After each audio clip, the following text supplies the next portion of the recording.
Hallelujah. Hallelujah. Hallelujah. Hallelujah. Imagine Mupanya Hakudah. Rise and face the east.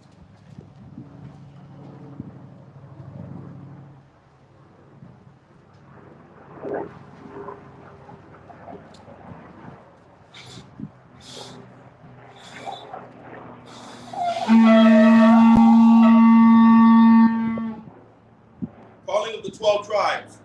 Tribes to the east.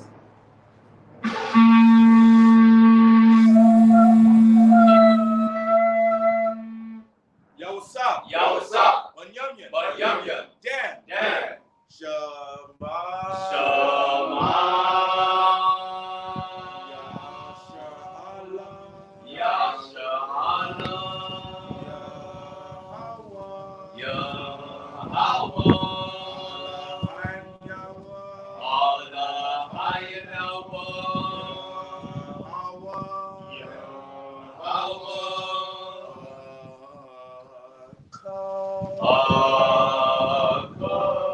South, turn. Tribes to the south.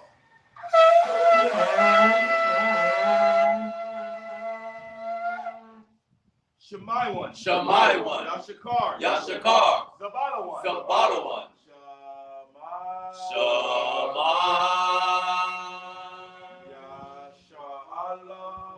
Yasha'Allah.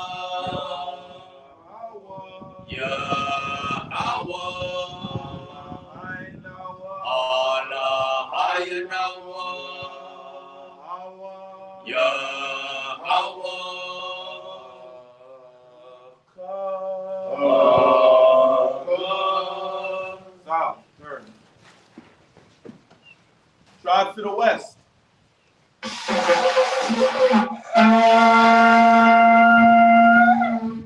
Gad. Gad. Ashar. Ashar. Naphtali. Naphtali. Shema. Yasha'Allah.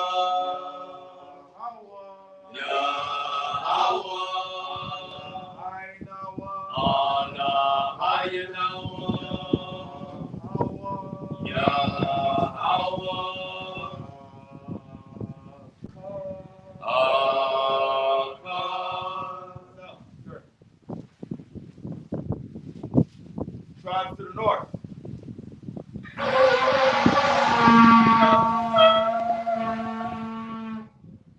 Rabban. Yahweh. Yahweh. Loya. Shema.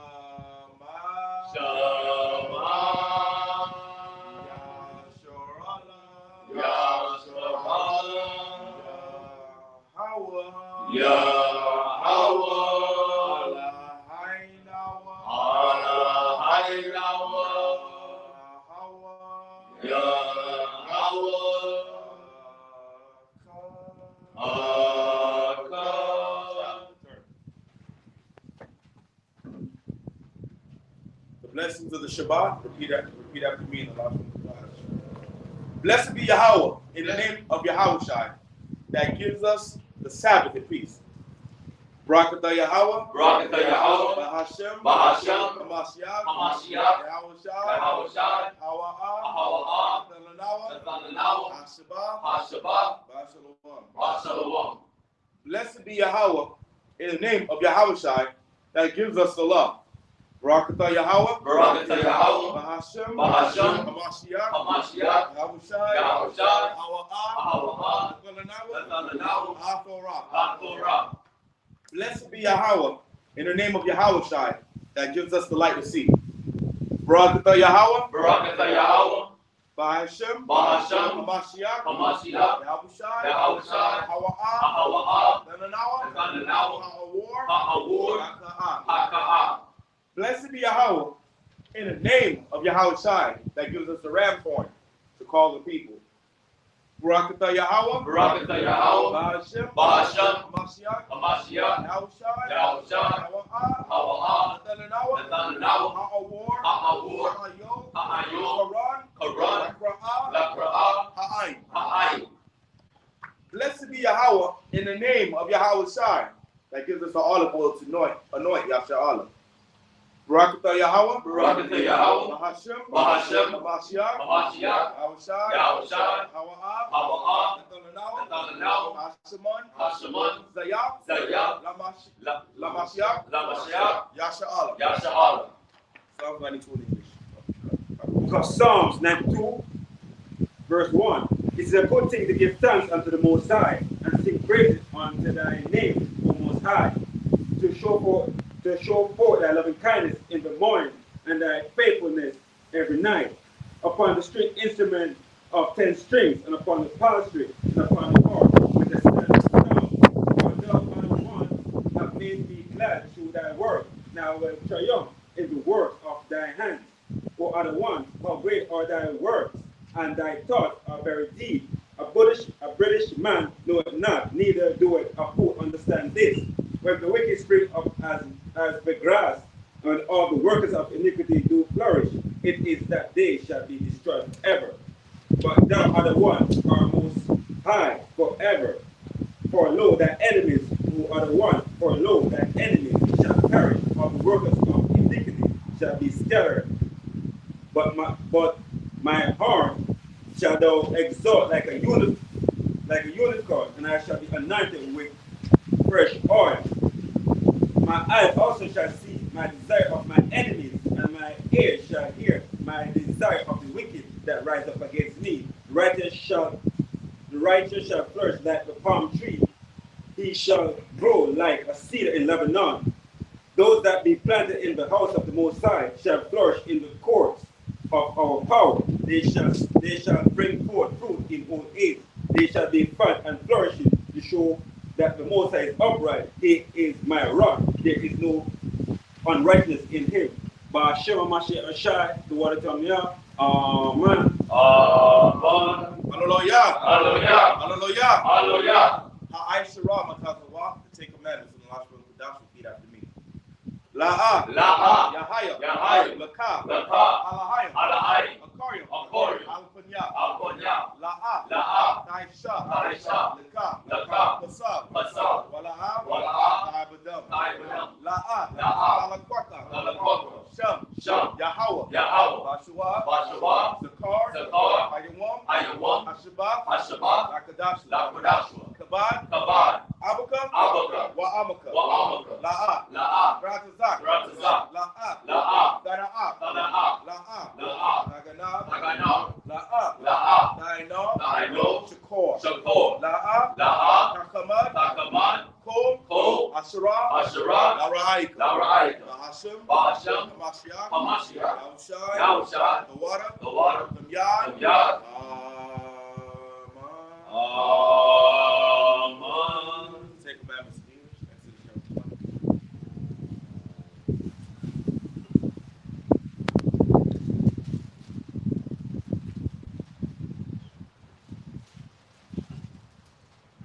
20. Book of Exodus chapter 20, verse 1. And Moses with all his words said, and the Most High thy power which brought thee out of the land of Egypt, out of the house of bondage. Thou shalt have no other idols before me.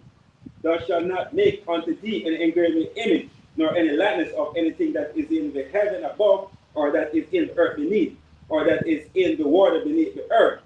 Thou shalt not bow down thyself to them, nor serve them. For I am the Most High thy power, and a jealous power, visiting iniquity of the fathers upon the children, unto the third generation of them that hate me, and show mercy unto thousands of them that love me, and keep my commandments.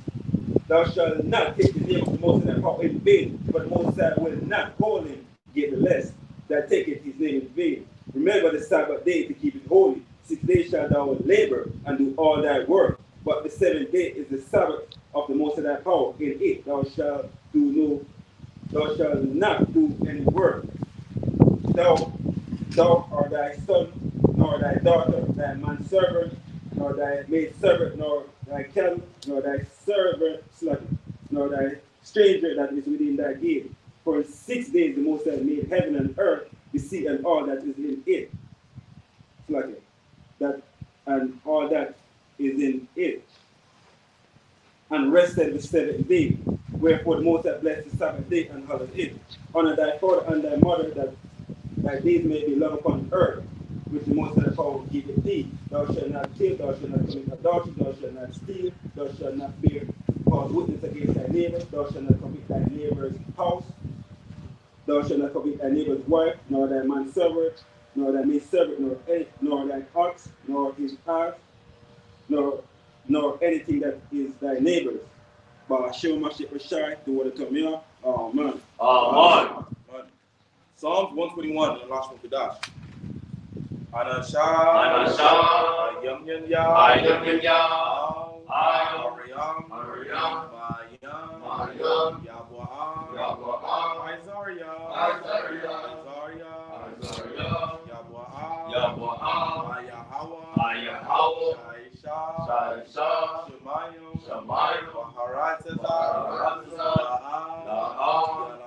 Yonatan, Mamawat, Regalia, Yala'am, Nawam, Shashamaria, Ana, Yala'am, Nawam, Wala'am, Yashan, Shashamar, Yasha'ala, Yahweh, Shamaria, Yahweh, Tazalia,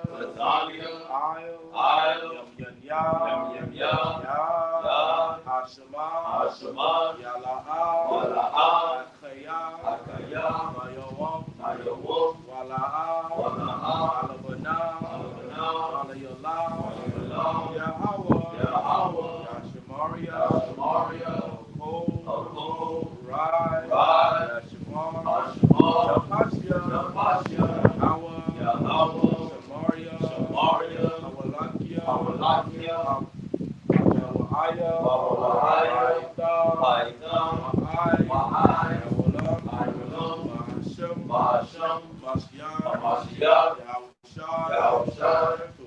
the water,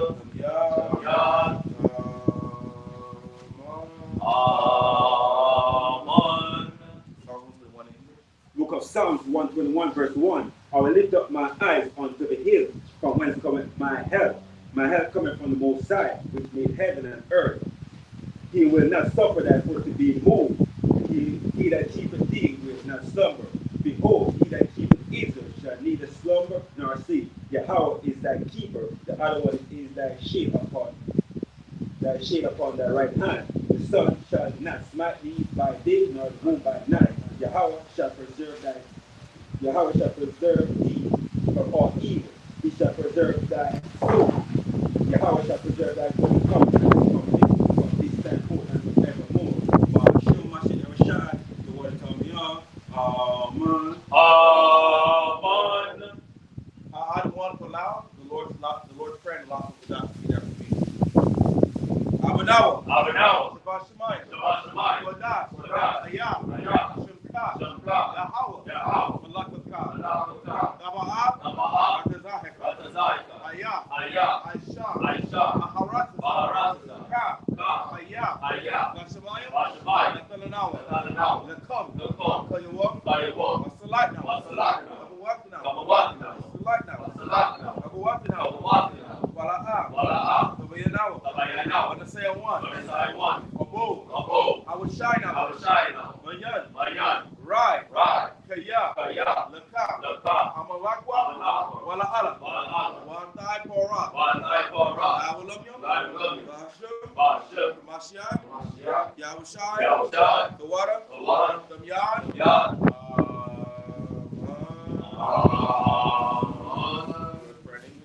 Book of Psalms, book of St. Matthew chapter 6 verse 9. After this matter pray ye therefore, ye, our Father which art in heaven, hallowed be thy name. Thy kingdom come, thy will be done in earth as it is in heaven. Give us this day our daily bread, and forgive us our debts as we forgive our debtors. And lead us not into temptation, but deliver us from evil. For thine is the kingdom, the power, and the glory, forever. Amen. For if ye forgive men their trespasses, your heavenly Father will also forgive you. But if ye forgive not men their trespasses, neither will your heavenly Father forgive your trespasses. Shema Mashiach Rashai, to what I tell me. Amen. Psalms 133, the last one, Kedash. Shayar, Ma'aiwa,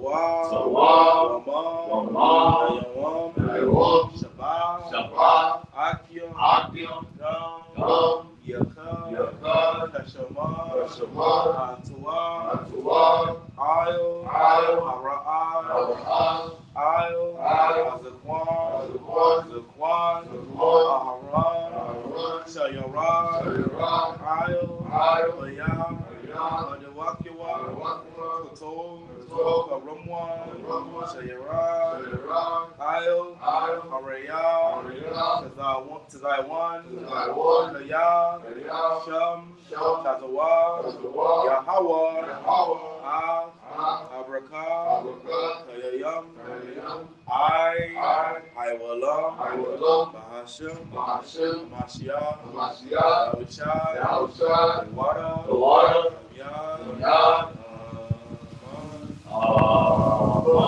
many singers, many rappers. Book of Psalms 133 verse 1. Behold, how good and how pleasant it is for the brethren to dwell in unity. Together in unity, it is like the precious ornament upon the head that run down upon the beard, even Aaron's beard, that went down to the skirt of his garment, as the dew of Hermon, and as the dew that descended upon the mountain of Zion. There, Moses commanded blessed, even like the own.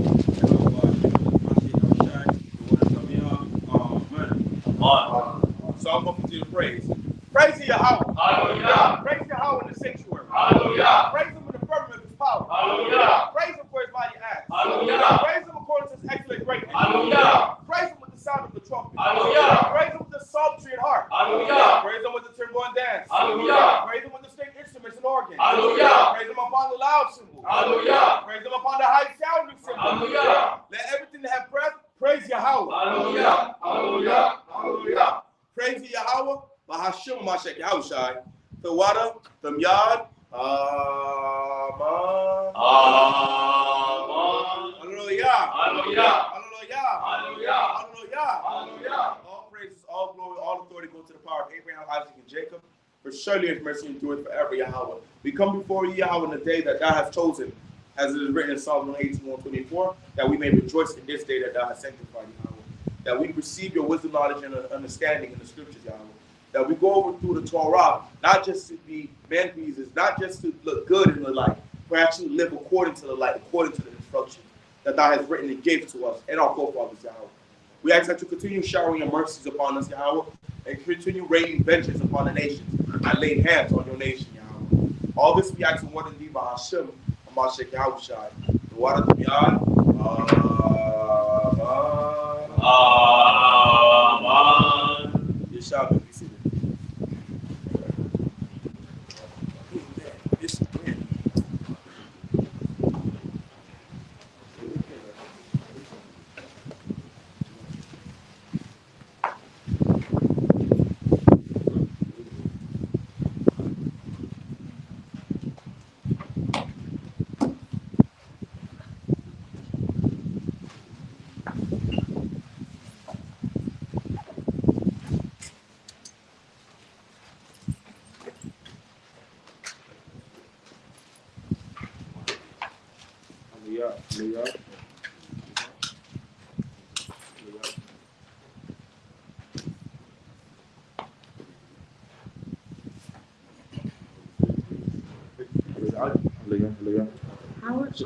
Shabbat Shalom. Shabbat Shalom. Shabbat Shalom. All praises, all power, glory, good to the Father, Abraham, Isaac, and Jacob. For surely his mercy endureth forever. Most High given us another day of wisdom, knowledge, and understanding. As the scriptures say, we're actually instead of me saying that, I'm gonna get it. Let's get Colossians 3:17, please. So we need the wisdom, we need knowledge, and we need understanding. You know, the Most High gave us infinite amount of instruction in the scripture. Infinite. You gotta go ahead and read that. Book of Colossians chapter 3 verse 17. Whatsoever he do in word or deed, do honor in the name of the other one, Yahweh Shai, giving thanks to the power and power by him. So what does that mean? We break it down all the time. What does that mean? What does Colossians 3:17 mean? Like they said, I would say, what would Yahweh do? Exactly. What would Yahweh do? That's the question that comes to mind. Every time you hear that verse, that means, what would Yahweh do? If my head wrap was like this, and my sister get mad at me because my head wrap is like this instead of like this, what would Yahweh do? Would Yahweh rip her lace fronts out during the service? Would Yahweh condone me smoking weed after the service? What would Yahweh do? That's what that verse means. And we consider that. And we meditate on that day in and day out through our travels upon the face of the earth. And we go over these Shabbat services, because we are going to go over the portion. We always do every Shabbat, every feast, every time we come together, we're going to go over wisdom, knowledge, understanding. Because every time you go over the portion, you always see something that you didn't notice before. You get 2 Timothy 3:7. You're always going to come across something that you never knew, or you never looked at it in that perspective. Or you might see the spiritual reasoning on why the Most High said this, or why he made this happen instead of making that happen. You always see something new. Because the scriptures is infinite wisdom, knowledge, and understanding. This is why Paul told Timothy this. You will never come to the full understanding of the scripture. All of this information and knowledge, Jake bug out with the little 10, 20% that the Most High gave us in this captivity. Imagine if he gave us all of it. You'll have brothers wilding out thinking there's reptiles before the Mars or something. The Most High gives us wisdom, knowledge, understanding in stages. And there's only a limit who gives individuals. Go ahead. Book of 2 Timothy chapter 3, verse 16. 3:7. 2 Timothy 3:7. Book of 2 Timothy chapter 3, verse 7. Ever learning. Ever what? Ever learning. Ever learning, read. And never. And what? And never. And never what? Able to come to the knowledge of the truth. And never being able to come to the knowledge of the truth. There's always going to be something new. Always something new. Always a new understanding. Always something that the Most High had right before our faces. And for some reason, we didn't see it right there in verse 2.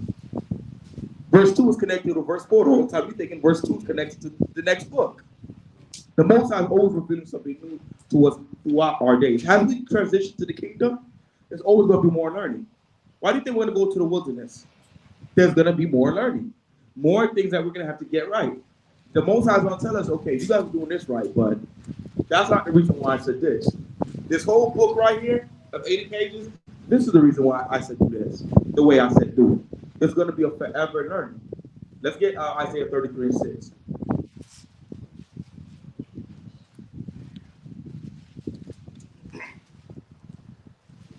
Because today, through Shabbat service, we're going to be talking about the reincarnation, and we're going to be talking about the resurrection. These are two different things. And sometimes they're conflated to be the same thing. They're not the same thing. Isaiah 33:6.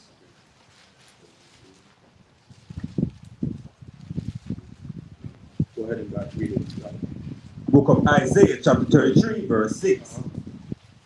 And wisdom. And what? And wisdom. And wisdom and what? And knowledge. And knowledge shall be what? Shall be the stability. Shall be the what? Shall be the stability. What does stability mean? I know personally, whenever I see a word I don't understand in the scriptures, I'll look up the definition, I'll look at the etymology for it, or I'll go to the Hebrew or Greek. What does stability mean? You about to raise your hands up too? I would say unwavering. Unwavering. Okay. Like that. I was thinking foundation. Foundation. And I'd rather say that anybody. That's what I was going to say. Great minds think. But it's a foundation. It's holding steadfast. It don't keep you solid. That's what we usually say. Right? Of thy time. It's going to be the thing that holds you 10 toes down for the Most High in these last days. Knowing the wisdom, knowledge, understanding behind reincarnation, you shouldn't be scared of that. Knowing that there's going to be a resurrection, you shouldn't be scared that what Esau's going to do to you. Because you know there's a resurrection. But read it again before I ask this question. We're going to. Book of Isaiah chapter 33, verse 6. Uh-huh. And wisdom. And wisdom. And knowledge. Wisdom is what? The proper application of knowledge. Knowledge is what? What's our knowledge? What's knowledge? More specific. The what? law, statute, commandments. That's our knowledge. Wisdom is the proper application of the law, statute, commandments of the Most High God. Proverbs, Ecclesiastes, and Sirach is what you get when you keep the law, statute, commandments of the Most High God. Solomon was inspired in the book of Proverbs from the law, statute, commandments of the Most High God. All of these situations stem from the law, statute, commandments of the Most High. That's what you get when you apply. All of this wisdom, knowledge, and understanding, and different scenarios. If we have the knowledge of the knowledge of the Most High God, we should be able to get ourselves out of any situation. We should be able to deal according to the law, because it's there for a purpose. Doing that is going to keep you solid in these last days. It'll keep you solid in your daily lives. See? Stability shall sluggish. Knowledge and wisdom shall be the stability of thy time. Of that time, read. And strength. And what? And strength. It's going to strengthen you, read. Of salvation. Of what? Of salvation. Of salvation, read. The fear of the Most High is treasure. That's going to keep you strong. I seen a brother put in the chat, there's about to be a food shortage. For those of you who never fasted, in that day you will see why the Most High told you to fast. Get used to fasting. Those of you that got used to the $15 pay at the Haitian restaurant, at that day you're going to know what it means to fast for a week, or fast for 2 weeks. There's a reason why the Most High gave us a tabernacle, so we don't get too attached to living comfortably. So we learn what it's like to live outside, without no AC, without no without no refrigerator. Fasting, knowing how to go without food and water, without soda, without mamba, without starbursts. That's what the purpose of fasting is. Not only the spiritual aspect, but it teaches you how to go without. And that's what we're going to experience soon in America. How to go without. Because the only thing separating us from the Stone Age in modern times is what? Electricity. Without electricity, we're going right back to when George Washington was on the earth. Because everything is pretty much powered by electricity. But we see. You're going to have to learn how to live without. Some of you are going to have to learn how to go fish. Because Publix will not have the fish there for you. You're going to have to learn how to go out and get it. Go ahead. And with fire too. And with fire. You're going to learn the difference between tea leaves and the leaves that make you itchy. You're going to have to learn the difference between them. Huh?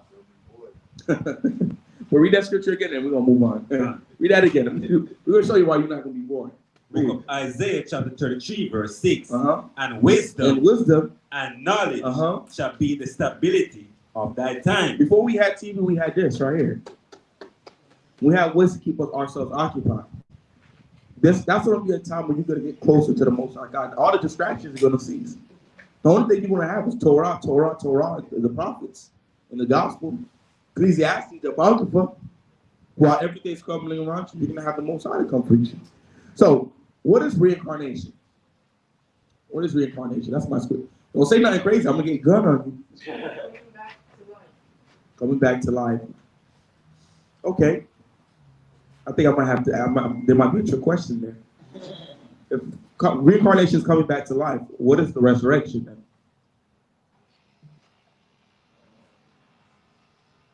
I think it's the other way around.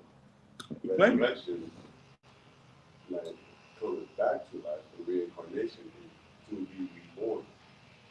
Like physically. Not like after 2 or 3 to 4 generations. I'm not gonna say it's right yet. I want to hear I want to pick everybody's brain though.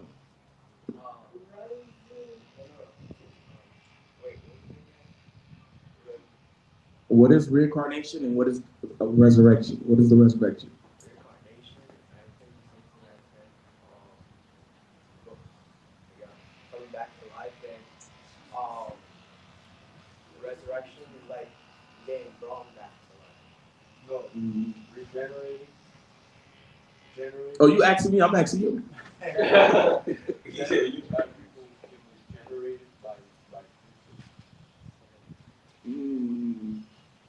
I don't want nobody to say it. That's what I was going to say, so I'm going to keep going around. Now we're shifting over. Let me get one more person right here before we get 2 people right here. Is either Captain Asaf or the soldier Katab. You get something. What is the resurrection and what is reincarnation? What is reincarnation?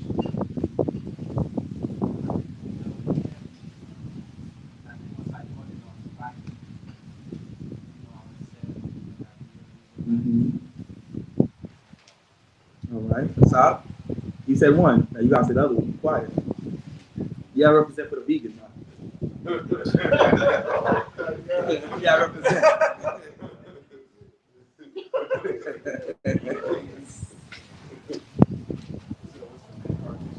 I think he said reincarnation. What's resurrection? What is that? I'm coming to y'all too. Don't worry. I see from my corner of my eye, I should look at my face expression to see which one is the closest. But I'm not putting it in my face expression.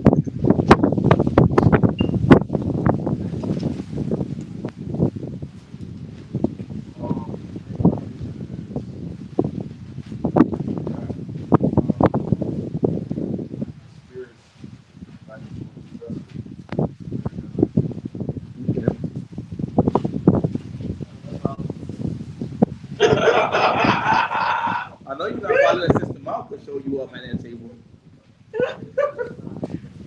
70 times 7.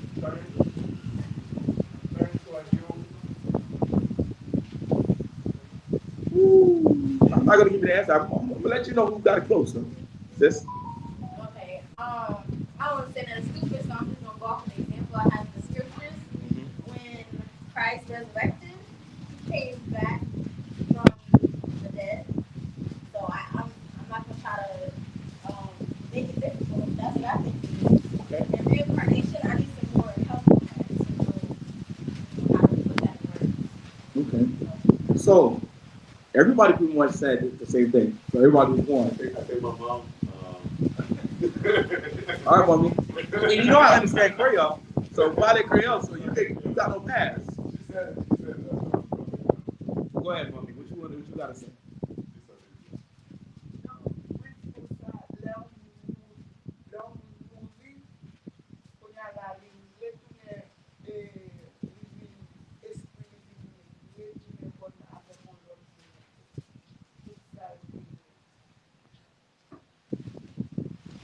No, she didn't say nothing wrong. She said when you die, your spirit goes back up to the Most High and it goes into another vessel. Okay, so everybody pretty much said the right answer, except the look up. We cut off the point a little bit. He was right here, and then he did this way.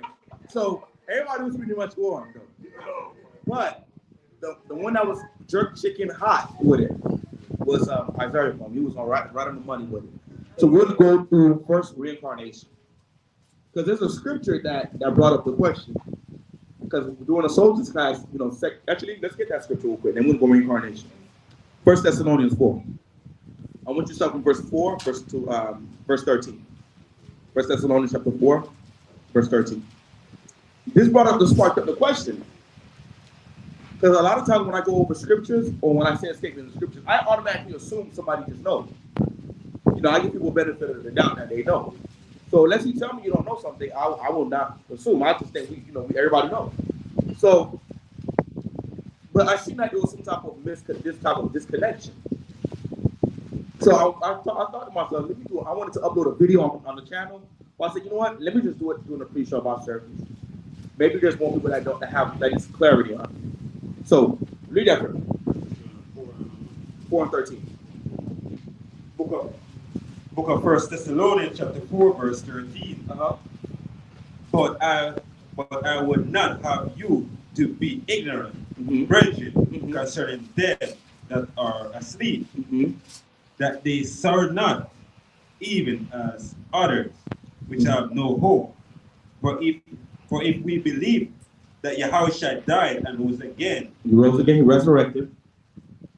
Even so, them also which sleep in Mashiach Yahushua, which the Most High bring with him. So when we went through this verse, it seemed like it would be a little confusing, right?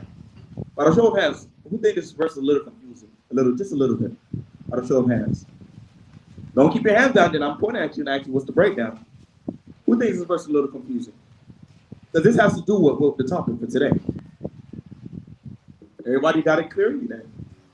So this verse sparked up a question. A brother said, how can this verse deal with resurrection when we know our spirit goes up to the Most High and it don't come back down unless you're going to a new vessel or regeneration. So it seems like he conflated both of the concept and put it together, and it kind of confused him. So what I want to do is I'm going to separate the two and go through it, so everybody can get clarity. And we're going to go through this verse too, because this is very important that we understand this verse, because some of us are going to have to die for the word. Some of us are going to have to die in our righteousness. So what's going to happen when you die in your righteousness? You just going to stay in the ground? The Most High just going to forget about you, Babylon? No, it's not. So when we revisit this verse later on, let's get Ecclesiastes 3. We'll go over reincarnation real quick. Ecclesiastes chapter 3. Start from verse 1.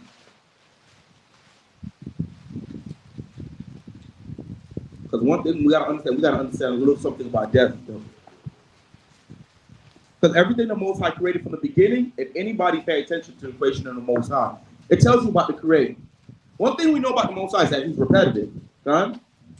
One thing about the Most High that we know is that everything is on a cycle. When you look at plants, aren't the plants on a cycle? They're in a seed, they're in the ground, they grow, they bloom, then they wither and they die. The sun, it goes down, it goes up at its strongest, and it decreases. I'm going to continue to give an example. It blooms, it spread out. And then it goes in the ground, and then it starts over again. Water, what's the water cycle? Anybody remembers the water cycle? When the water is there, then the sun evaporated, turns to clouds, and when the clouds get heavy, it rains down. It goes right back in that cycle. Yeah. What about for people? What's our cycle? You guys on fire today. Go ahead. Go ahead. Y'all got it. After we're a baby, you grow up to an adult, get married, and produce more babies. Yeah, you get babies, then the babies turn to adults, and yeah. You forgot one. You forgot one.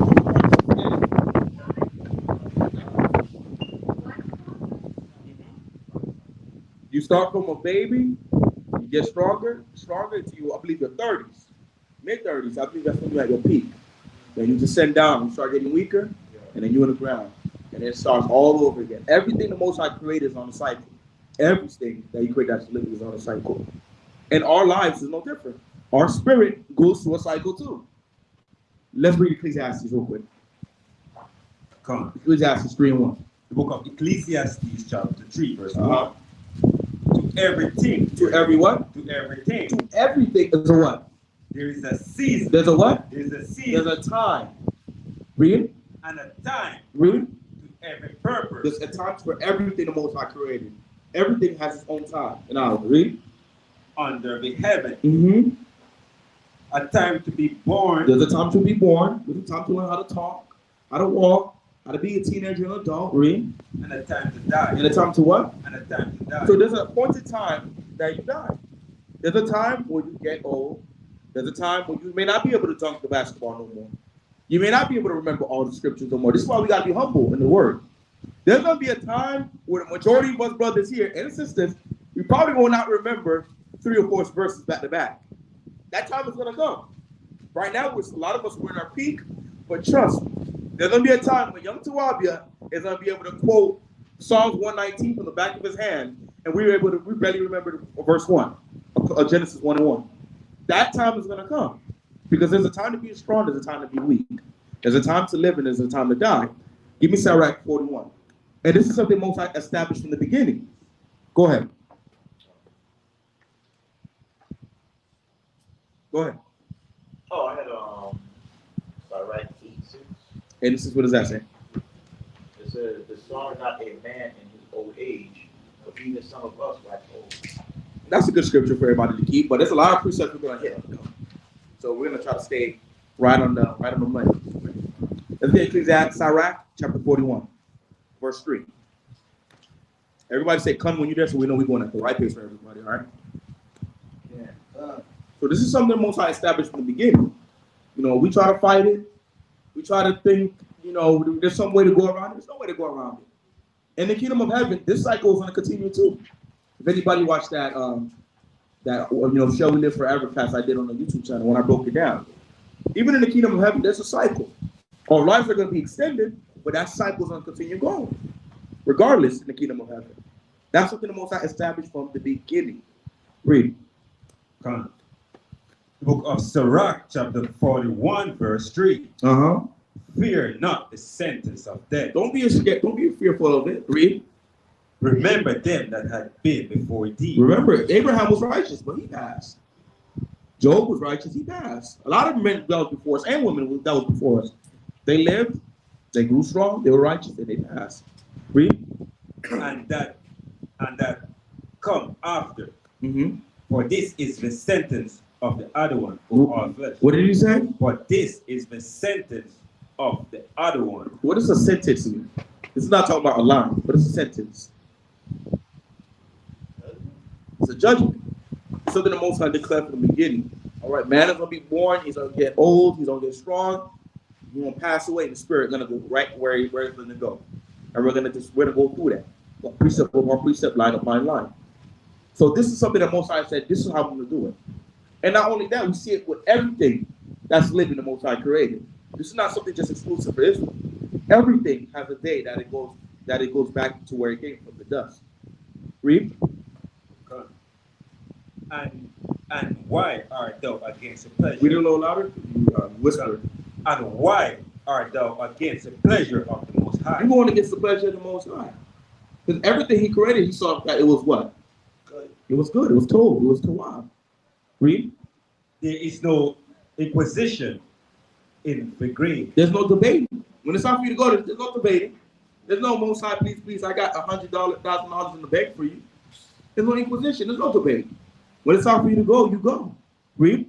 Whether thou hast lived 10 or 100 or 1,000 years. Rather you live 10, you're appointed for 10 years, or you're appointed to 1,000 years. When you go through the scriptures, Job said that every man has an appointed time to die. I may die at 30. I'm 26. But this brother, he may live to 200. You never know. This sister may live to 80. This brother may live to 50. This brother may just live to see 20. Every man have the appointed sentence that the Most High gave you in your life, that you will not go past it. This is something we got to come to understanding to. You won't be fearful of it, you just understand it. Just like we know there's going to be death and destruction that comes to America. Are we afraid of it? No, we understand it because we trust in our power. So with the incident with the king where he get like 50 more years. Hezekiah. Yeah. So we apply. The Most High blessed him. Yeah. Because it probably wasn't in the Most High's judgment for him to die at that age. Let's get Job 14 and 5 real quick.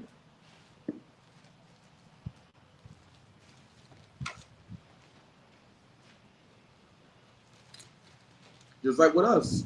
When you read Isaiah, you want to say something? Yeah, I was going to say, because I know you brought up that scripture, but what it means, like, because when it says no position, yeah, he pleased for the Most High for 4 years, but I feel like that verse is saying that you're going to die regardless if I give you more time or not. Like, it's going to come. Like, you can't debate in the grave. Like, you may get a few more years or a few more, but you're going to, and it's inevitable. Yeah, it's inevitable. I think that's what he's talking about. Okay, look at the word, because I could be wrong.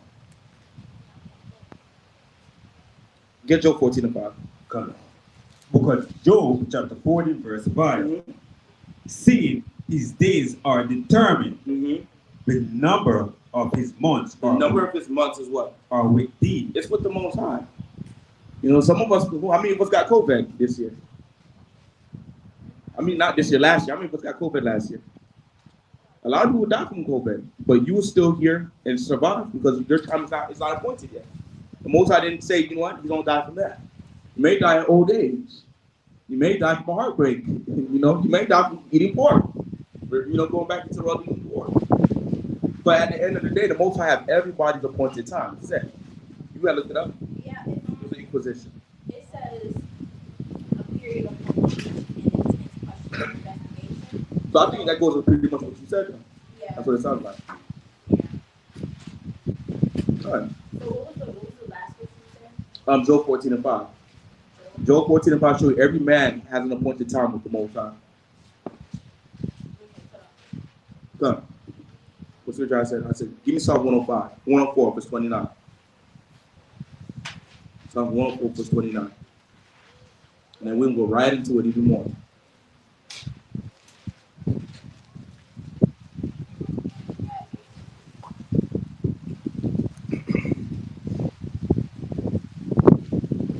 Everybody say, come, we got Psalm 104, verse 29 and 30.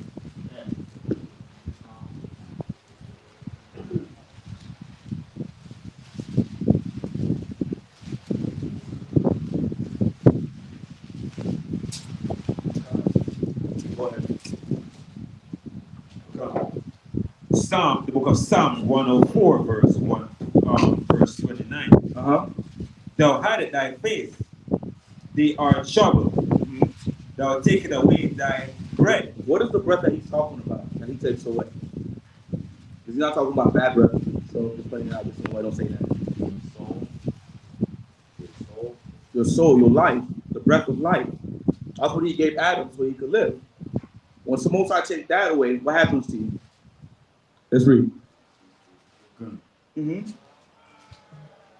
They die. They what? They die. You who? They die. You die. Read.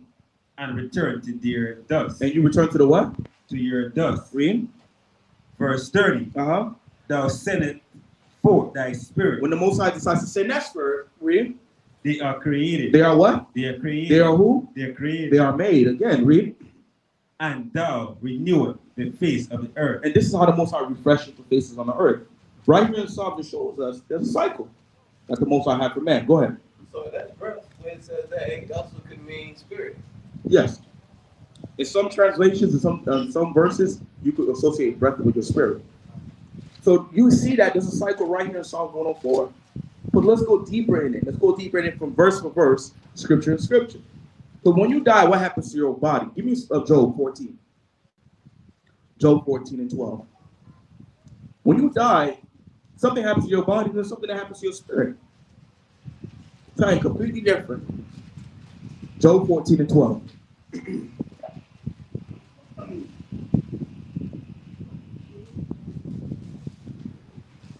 Book of Job, chapter 14, verse 12. So man lie down. Man do what? So man lie down. It's not only the men, it's talking about man, mankind. Read. And rise it not. And they do what? And rise it not. You're not going to be a zombie. That's what it's referring to. You're not going to be eating people's brains. You're not going to be the World War Z. It's not going to be like that. When you go into the grave, you're going to lay down in the grave. Read. Till the heavens. Until the what? Till the heavens. Read. Be no more. Read. They shall not awake, nor be rise out of their sleep. Nobody's going to be able to say, yo, get up. Carl, you died yesterday. What are you doing? Wake up. No man is going to be able to wake him out of his sleep. Go ahead. So I want to know, like, you see how Saul disturbed Samuel? He disturbed his spirit. Yes, his spirit. That's why she went to the witch and she saw God's descending. She was looking to the spirit realm. So that's one thing I remember. Like, you know, from like this was from like being 8 years old, 7 years old. When I used to see my aunties and my fathers and them do witchcraft, they used to have the spirit possess the person, and then they communicate back and forth like that. It's like a telephone thing to connect to the spirit realm, because they use the spirit to be that middleman to go talk to that person on the other side. So that's what was going on with Saul. So it wasn't his vessel; it was the spirit that he was dealing with. Go ahead. Okay. Verse 13. Oh, that thou would hide me in the grave. In the what? In the grave. So when your vessel is expired, it goes into the grave. Your body goes into the grave. Who else's body goes into the grave? It's not just man. Beast. Animals as well. Give me Ecclesiastes 3:21. Go ahead, brother. What's your precept? We're gonna get there. We're gonna get there. We're about to go there soon. Give me Ecclesiastes 3:21. Not only do we go to the grave, we go down to the ground. They go to the ground too. That's the only thing we have in common, really. That we both go into the ground. We go back into the ground, we become dust again. Read. The book of Ecclesiastes, chapter 3, verse 21. Who Who knoweth the spirit of man that goeth upward. The spirit of man goes where? Upward. It goes who? Upward. It goes upward. Read. And the spirit of the beast. The spirit of the beast will go where? Go downward. The beast goes down. Just like our vessel, it goes down. But our spirit, it goes where? It goes up to the Most High. Now let's get Ecclesiastes 12:7. When you die, that's not it. That's why people always believe this YOLO. If our people knew that this wasn't the only life, trust and believe, people would think twice before they do anything. The same reason why people are born with physical issues, or they're born with a jacked up life, or it's because of what they did before. If either you pay for what you did now, or you pay for what you did before. When somebody's born with their eye lazy and it's looking way this way, and this way, this one looking this way, because of what you did before, or what you did now. Because you cannot escape the hands of the Most High God. This is where this understanding teaches us. You think twice, 3 times before you do something. Because just because you get away with murder now, that don't mean the Most High won't have somebody waiting for you 3 or 4 generations down the line to put a bullet in you. Go ahead, brother. Oh, St. Andrews. We're gonna get there too. We're gonna get there too. I already know what you want. I know what you want. Thy mind is with my mind. Please ask 12:7. Book of Ecclesiastes chapter 12 verse 7. Then shall the dust return to the earth as it was. And the spirit. And the what? And the We spirit. just went over that. Your body goes down and your spirit goes where? Goes up. Read. And the spirit shall return unto the Most High who gave it. So your spirit goes to the Most High God. That lets you know that's not it. Because you only can recollect what your body remembers. You can't remember anything past that or before that. You only can remember it now.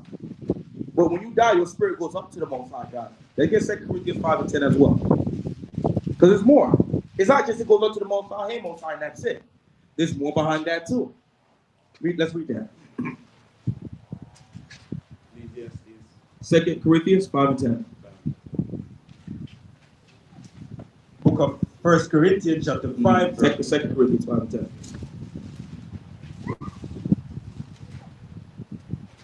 Book of 2 Corinthians chapter 5 verse 10. For we must all appear before the slacker. For we must all appear before this. Take your time. Book of 2 Corinthians chapter 5 verse 10. For we must all appear before the judgment seat. The what? Before the judgment seat of the Most. So everybody, when you die, you go before the judgment seat. Now, what is judgment? What happens when you get a judgment? It's a sentence. What are you being judged by? Because when you die, your body goes down, your spirit goes up. Now we know it goes before the Most High. Now the scripture tells us you appear before the judgment seat. Ecclesiastes 12:14. Go ahead.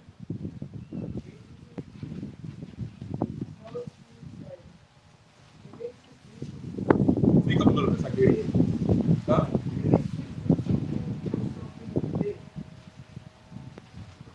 You hot. It's more like they're trying to measure if you go on Can you state your question again? I'm sorry. What happens when you go before the judgment seat? What happens? Think of a courthouse. So that's judgment. Think about when you break something in your dad's house, and now you got to answer for it. What happens? You want to say? I think I heard you say something. Right? Yeah, I was gonna say when you're being judged, the Father's gonna ask you about like everything that's been done. I have a precept for it, but I'm trying to find it. I'll find that precept. So let me give you the answer. When you die, what? I'm gonna come back to you.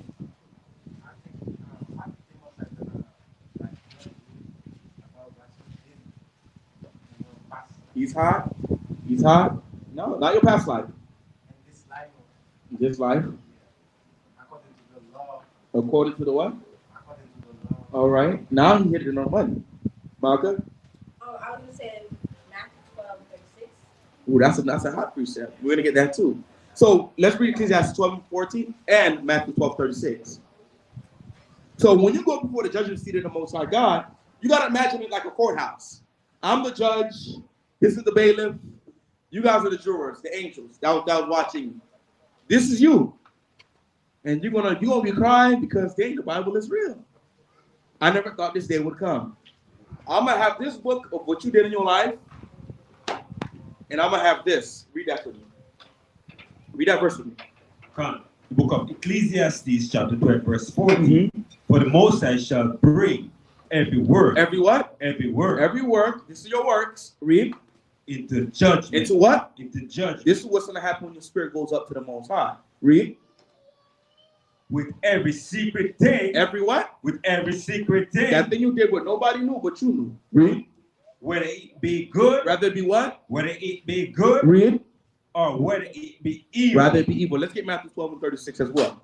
So he's going to judge you according to everything you did good and everything you did evil. And what the brother said, too, we'll hit on the money, you're going to be judged according to the laws of the Most High God. You're going to be judged according to certain situations the Most High put in your life. You're going to be judged according to, did you defeat that sin that you couldn't defeat 3, 4 lives ago? Did you defeat the trials that the Most High put in front of you? Or did you lose? Did you win or did you lose? That's what the Most High is going to judge you according to. When you see that brother and you offended that brother, did you do Matthew 18:15? What about when you went to the store and you went to go steal something? Did you return it and gave back threefold? When you slept with his sister, did you make her a baby mama and put her away unlawfully? Or did you deal with her like a daughter of Zion? That's what the Most High is going to be dealing with you according to what you did in your life and how you lived it. Read. Come, the book of St. Matthew, chapter 12, verse 36. But I say unto you that every idle word, every what? Every idle word, read. That man shall speak. You should what? That man shall speak. That lets you know everything you say is going to be what? Recorded. It's going to be recorded. It's going to be used as evidence. You're going to be saying, I didn't say that. Satan's going to say, well, play. And then, isn't that you right here? When you was 13 years old, did you blaspheme in the name of the Most High? That's what's going to happen, read. They shall give an account thereof in the day of judgment. You're going to have to answer for what you did in your life. You're going to have to go before the judgment seat. Now, every judgment, you get a sentence. If you was a thief or a murderer, what happens when you murder somebody? There's a big chance that you might be the death idol. Like, they give you a time in prison, and then What happens according to God's laws when you murder somebody? You have to be put to death. Now, let's say, for example, I murdered this brother in this life, and I died in my grave, and nothing happens to me. What is likely to happen to me in my next life? you're gonna live a short life. Remember, we went over it. When you die, your spirit goes up to the Most High. You get the judgment according to what? According to the law. What does the law say? But what's going to happen if you murder? You're going to die. So if I didn't get the sentence in this life, what is likely to happen to me in the next life? Exactly. You're going to be judged in the judgment seat. You're going to get the sentence, which is you have to be put to death. That's the judgment. What, you had a precept? Yeah, I got Genesis 9 and 6. No, we're not going to get that. Let's move on. We're going to get, let's get the second Ezra 14:35. So after you get your judgment, you live that life. The Most High judge you according to what you said and what you did. That's not it. Now you got to come down. Now you got to live out your sentence. Because it's not you just stay up there. Because some people in the scriptures, the Most High showed us that they don't have to come down no more. Like Daniel, like Ezra, in the page Abraham, Isaac, and Jacob. They got their seat established already. Go ahead, sis. Oh, no, it was just one thought that I had, because I was thinking at 37, but I know we was talking about how we'll be judged for the things that we condemn, but it also says by our words we'll be justified. Like, he will also say like, oh, you did this work for me, you did this, you did this, like. Oh, I'm focused on the judgment. But he is going to look at the righteous too, right? So it's kind of like a scale when you kind of think of it. Like, and I brought this up in the last class. I was like, okay, we're doing all this wrong, right? And since you're you're gonna be judged for that. Why not try to tip the scale and try to have more good, like from this day forward? You know Right. that he's gonna look at all those horrible things, but why not try to just, you don't know what day he's coming, you're gonna try to get it all in, like store up your treasures. So that's all, I just want to bring No, that's a good thought. That's a good thought because it's like a balanced scale. Yeah. And the scripture says, just wait. Go ahead and read that for the second Ezra 14:35. Book of 2nd Ezra, chapter 14, verse 35. For after death, For after what? for after death, After death, after the judgment, after it. Read. shall we slack it. For after death shall the judgment come. So the what? Shall the judgment come. So the judgment comes. You got your sentence. Read. When we shall live again. When you shall what? When we shall live again. So that shows us that what's going to happen to you after you die, you get your judgment. You're going to what?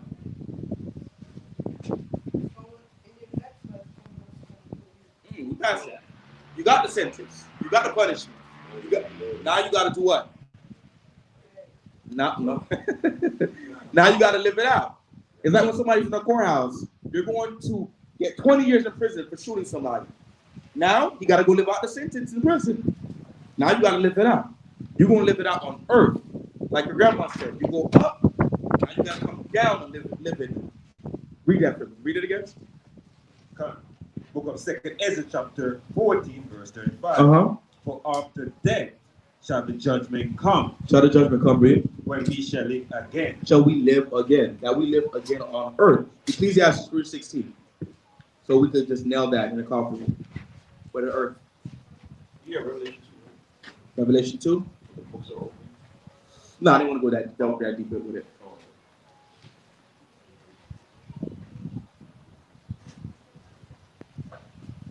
Ecclesiastes 3:16. So anybody who pays attention to officers, I recall, how long does it take before you come back on earth again? I'm not gonna lie, you hot. You just keep missing the hammer. You hot today. Usually you be missing, but you hot today. So how long does it take you to come back? It takes 3 to 4 generations for you to come back. Why do you think the Most High says into the 3rd and 4th generation? That's when you come back. And you live out whatever sentence the Most High have for you. 2 to 3 generations. Because in the process of time, what you could do to calculate what a generation is, and according to the scriptures, it's roughly 75 to 80 years upon the face of the earth. That's one generation. Times that by 3 and 4, between that time is when you come back on earth. Read. Book of Ecclesiastes, chapter 3, verse 17. I said in my heart, the Most High shall judge the righteous and the wicked. You read Ecclesiastes 3:16. Yeah. Read. Book of Ecclesiastes, chapter 3, verse 16. And moreover, I saw under the sun. Under the what? I saw under the sun. Under the who? Under the sun. What's under the sun? The place of judgment. The earth is the place of what? The place of judgment. The place of who? Place of judgment. So the earth is where you live out your trials. Earth is where you live out your judgment for the Most High God. Guess what? You wanted to be a thief? Now you're going to live a beggar's life. Now you're going to understand what it means to live a life of a thief. You was honorable with the Most High, you're going to live an honorable life on the earth. But the earth is the place of judgment. When you die, you get that judgment, your spirit comes right back on the earth again to live out its sentence with the Most High. Read. The place of what? The place of judgment. The place of judgment, read.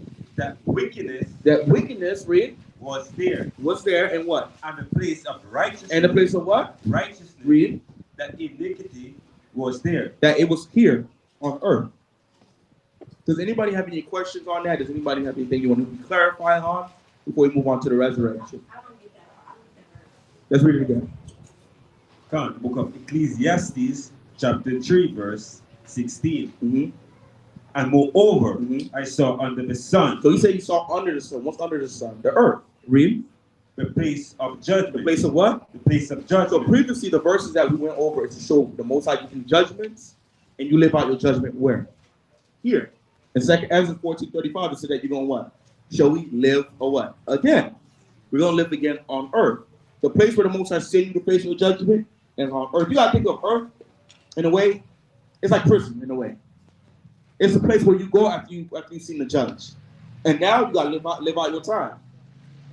Read. You could be in a rich prison cell with everything you need, or you could be in the hole, solitary confinement. Read. That wickedness was there. Wickedness was there. Read.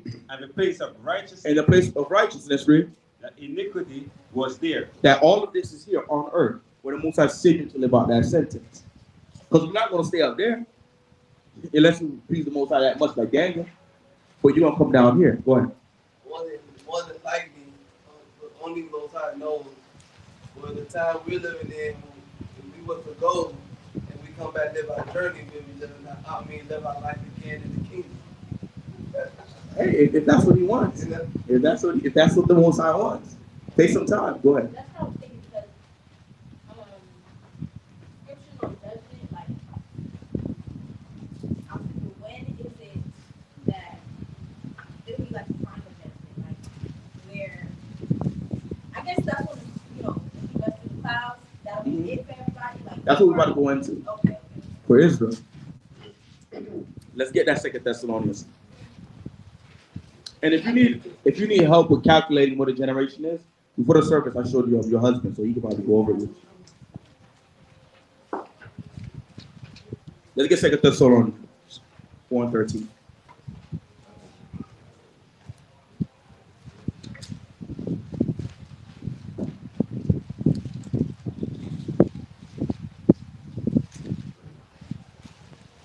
Oh, 1 Thessalonians slide.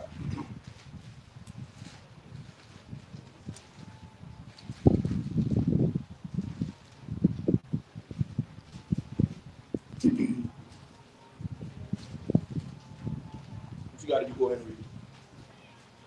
Book of 1 Thessalonians chapter 4 verse 14. Mm-hmm. For if we believe that Yahushua died and rose again, even so them also. Start from verse 13. Book of 1 Thessalonians chapter 4 verse 13.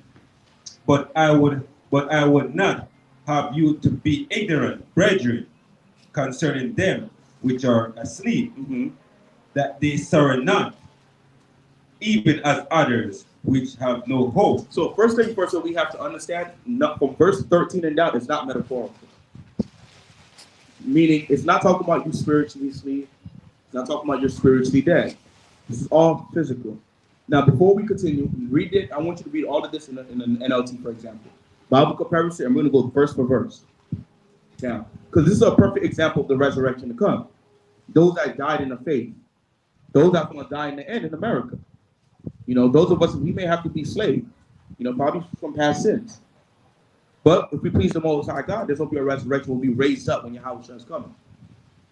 I want to read that in the NLT to show. Because I did hear that brothers believe this is metaphorical. But at first, it's not metaphorical. You got it?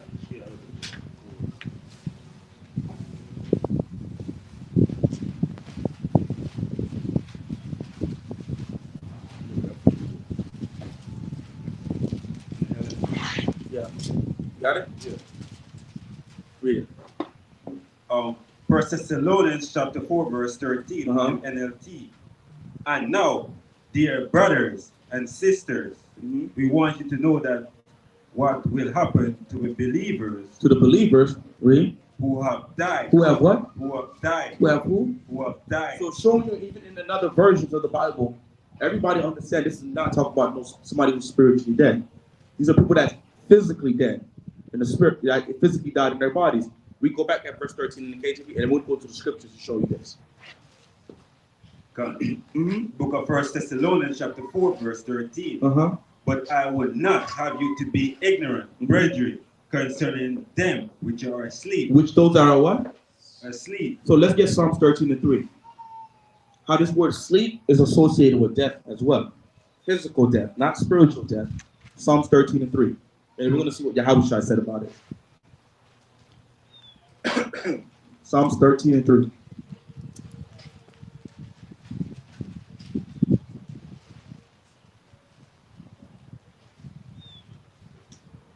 Book of Psalms, chapter 13, verse 3. Is everybody there, Khan? Khan? All right, read. Consider and hear me, Mm-hmm. who are the one my power, Right. lighted my eyes, Mm-hmm. lest I sleep the sleep of death. Let's say what? Lest I sleep the sleep of death. Lest I sleep the sleep of death. He wasn't talking about spiritual sleep. He wasn't talking about going to sleep on with NyQuil. He's talking about physical dying. Your time expired. And we see in the scriptures that sleep could be associated with death. That's a slang in the scriptures. In modern day times, we use the word sleep too, but it means somebody who's lacking, somebody who's unaware, somebody who's tripping. The scriptures have slang as well, and sleep is one of them associated with death. John 11:11. John 11 is going to paint a better picture with us, and then we'll go right back. John chapter 11, verse 11. Those of you who are captains, who are officers, you should be writing this down. Because if somebody asks you this, and I know I taught you it, you know you're going to look at me, and I'm going to look at the sky. Hopefully your house shall come save you. We go over this for a purpose, for this could be used. Not for, just to say. John chapter 11, verse 11. Those of you that's there. John 11:11.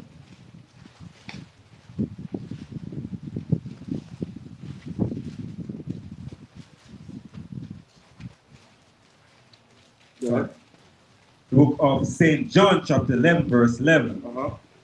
These things said he, Uh-huh. and after that he said unto me, What did he say? our friend Lazarus, Lazarus what? sleeping. He what? Sleeping. He who? Sleeping. Let's continue. But I go that I may, but I go that I may awake him out of sleep. So you said that this man is sleeping, and I'm gonna go so I can wake him up. So to the eyes of those that don't know, you probably think he's just sleeping. Read. Verse 12. Uh-huh. Then said his disciple are the one, if he sleep, They didn't understand. Read. he shall do well. He's gonna be okay. He getting his rest on his ease. Read. Albeit Yahweh shall speak of his death. Of his what? Of his death. Of his who? Of his death. Just like in Thessalonians, those that are sleeping. Though I sleep, the sleep of death. Yahweh was talking about death, they think he's actually talking about sleeping. Showing again, this sleep could be associated with death. And it is associated with a death. Let's go right back. 1 Thessalonians 4:13.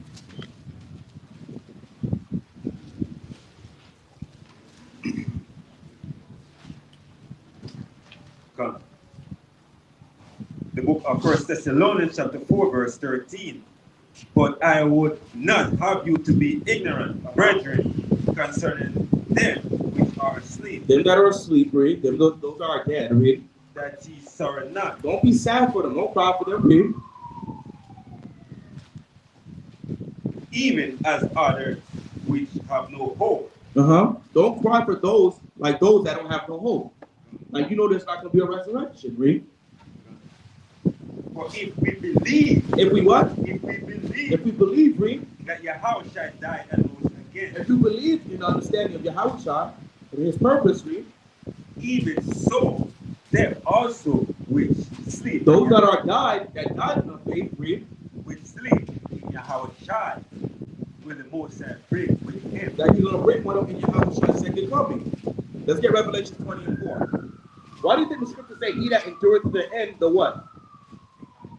The same shall be saved"? Because some of us, because I gotta include myself too, is gonna have to endure to the what? To the end.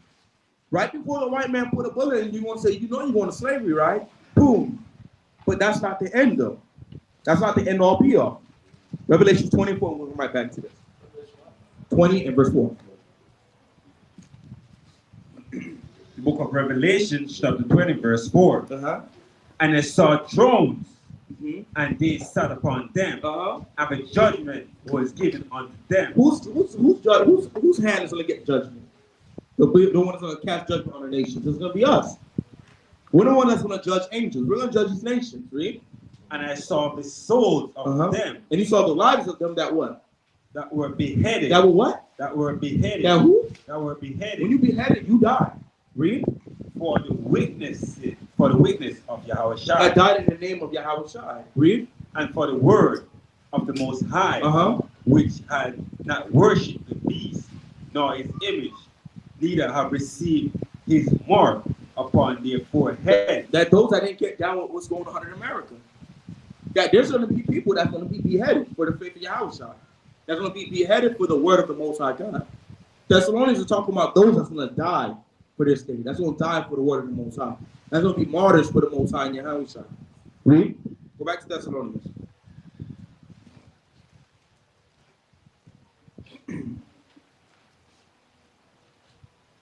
I believe you have 14.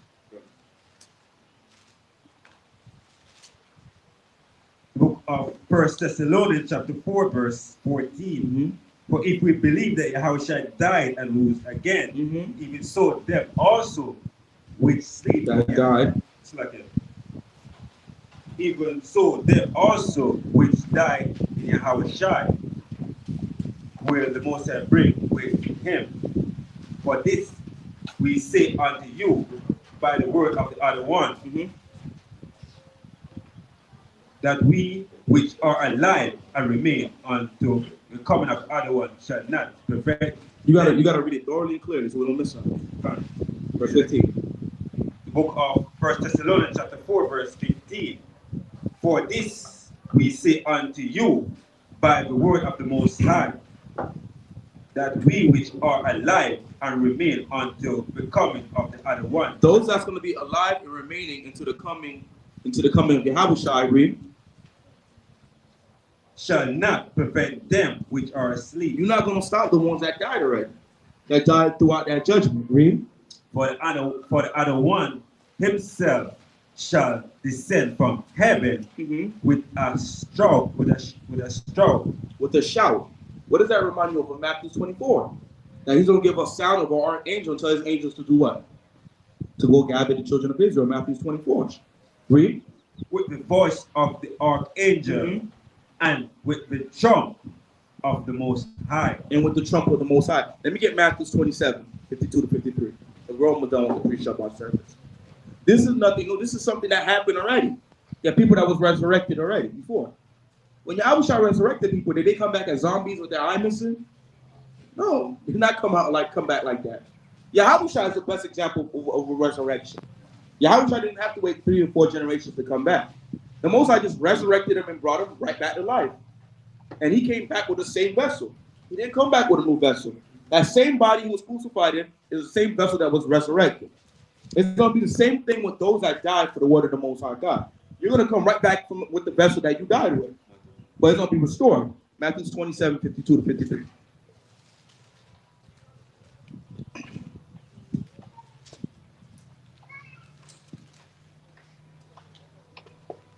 The book of St. Matthew chapter 26, verse 27, verse 52 to 53. The book of St. Matthew chapter 27, verse 52. Read. And the graves were open. The graves was what? Open. This is during the time of the crucifixion. When Yahweh died, the grave was also open. Read. And many. And what? And many. Many, read. Dead.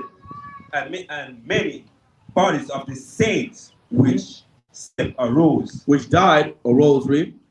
And came out of the graves after his resurrection. So many people died in those caves and those burial places. They rose up. And when during Yahweh's crucifixion, I believe when his his crucifixion, read. And came out of the grave after his resurrection and went into the holy city. And they went into Jerusalem, read. And appeared unto many. To show everybody what Yahweh was talking about. That this happened back then and it's going to happen again. Matthew 24, 15. We got one more verse after that. Go ahead. What happened to those folks that resurrected? They came about the grave. When they come back to life and then they age. It's not that they're not going to live forever. So there was a first resurrection other than Christ.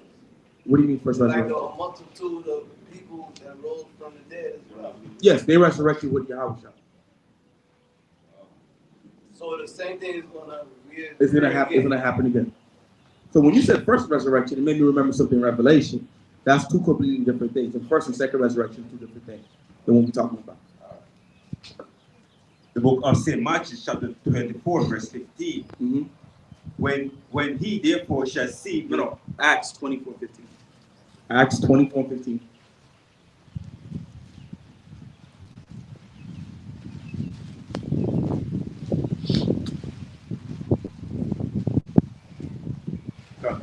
Book of Acts, chapter 24, verse 15. Mm-hmm. And have hope toward the Most High, Mm-hmm. which they themselves also allow, that there shall be a resurrection. There shall be a what? There shall be a resurrection. A resurrection of what? Of the dead. Of the what? Of the dead. Of the who? Of the dead. So in the coming of Yahweh, there's going to be a resurrection of the dead, read. Both of the just. Of the what? Both of the just. But it's not going to only be the righteous. It's going to be who also? And unjust. And the unjust.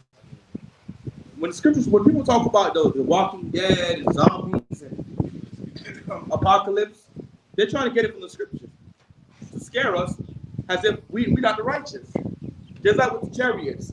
What they make the chariots seem like? Like there's going to be an alien invasion and they're going to take our brains. That's not according to the scriptures. Those are the salvation of Israel. You ready to read Acts 24? Give me Daniel 12 and verse 2. That was Acts 24:15. Give me Daniel 12 and 2 and I'll be in. Done. We're about, I believe, did you read the whole 15? Yeah, read it. Read it again.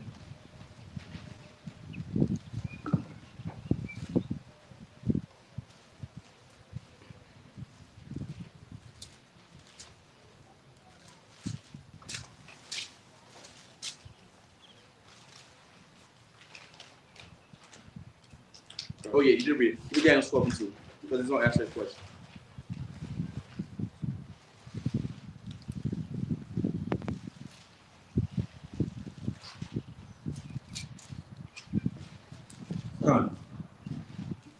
Go ahead. Book of Daniel, chapter 12, verse 2.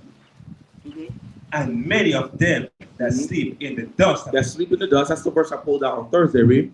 Of the dust of the earth shall awake some to everlasting life. Because they're going to be caught up with Yahweh Shai. We're going to go right back and finish Thessalonians. Read. And some to shame. Some going to be what? Some to shame. So what's going to happen when we get caught up and those that's going to be remain? What's going to happen to them? They're going to what?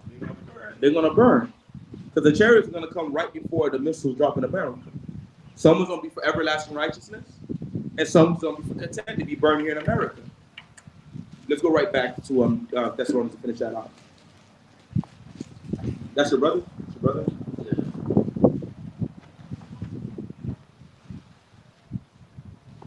I want to finish out Thessalonians. Go ahead. So the souls are going to resurrect and burn in America? Yes. And they would burn forever?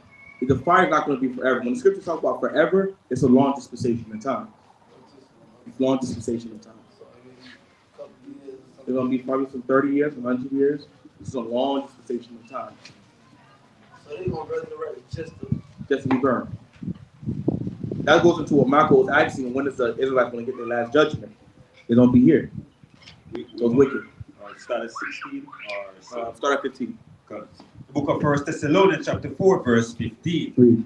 For this we say unto you by the word of the other one, that we which are alive and remain read. unto the coming of the other one shall not prevent them which are asleep. It's not going to stop those that died already. Read.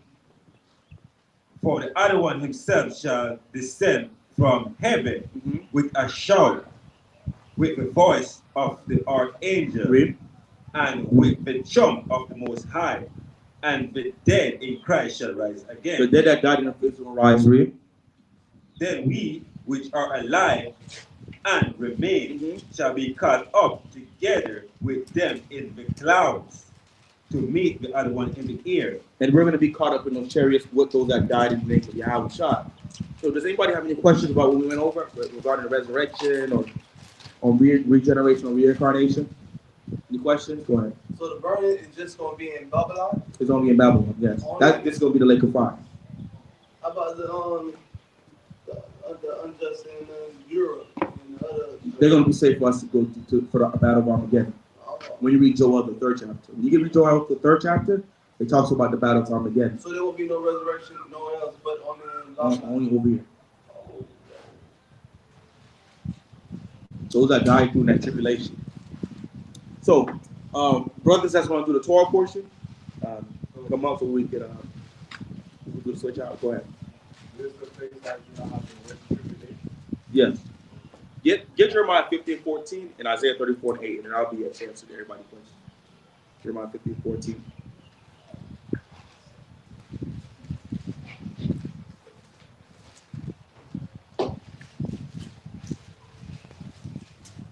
Actually, get Revelation 17:16, and then Isaiah 34:8.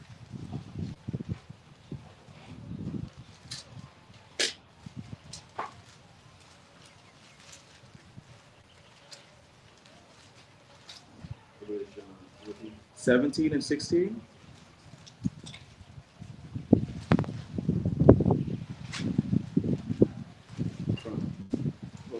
The book of Revelation, chapter 17, verse 16. And the 10 horns which thou sawest upon the beast. The 10 horns upon the beast is NATO. Those horns is NATO. And this is what we see going on with NATO right now. Everybody's shaking with America. Partly strong, partly weak, just like Daniel's 2nd chapter says. Read.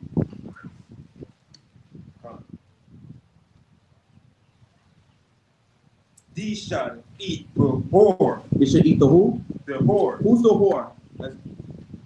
It's America. It's Babylon. Read. And shall make her desolate. They shall make her what? Desolate. They're going to make her who? Desolate. Desolate. Read. And naked. In what? And naked. In naked bear. Read. And shall eat her flesh. Eat her flesh with what? And burn. And what? And burn. And who? And burn. And burn her with what? With fire. With fire. Give me Isaiah 34:8 now. It's going to burn her with fire. And what are we worrying about right now in Russia? What are they worried about? Thermonuclear war. They're scared that the missiles are going to go off. Those missiles are going to come here and burn America with that fire. That's how that war is going to be burned. And just to answer your question, it'll be in Isaiah 34. The book of Isaiah chapter 34, verse 8. We're going to read all the way down to verse 11. For this is the day of the Most High vengeance. So did the day of the Lord's vengeance happen already? No. We're still waiting for the day of the Lord's vengeance. Read. And the year of recompenses for the controversy of Zion. Did the Most High get paid back for the nation of Israel yet? Read.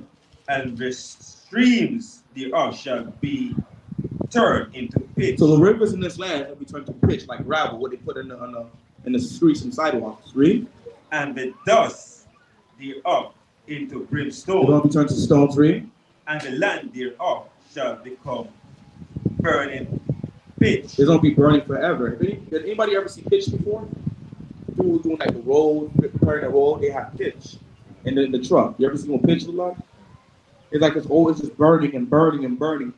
And a whole bunch of smoke just coming out. That's what America is going to come to one day. Read.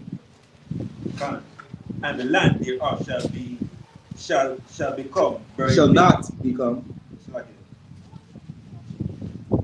And the dust thereof into brimstone, and the land thereof shall become burning pitch. And it shall not be quenched night nor day. So in the scripture it says it's not going to stop, right? But let's continue. The smoke thereof shall go up forever. For what? Forever. For who? Forever. Forever. Now just drop down to verse 11. Verse 11. But the Coromorant and bitter shall possess it, and the owl also, the raven, shall dwell in it. So if it's going to burn forever and nothing's going to live in it, how is these owls and different birds going to live in it? That shows us it's not literally forever, but a long dispensation of time. This land is going to be burning. Nothing's going to be able to grow here. So, Cap, who's going to be for you?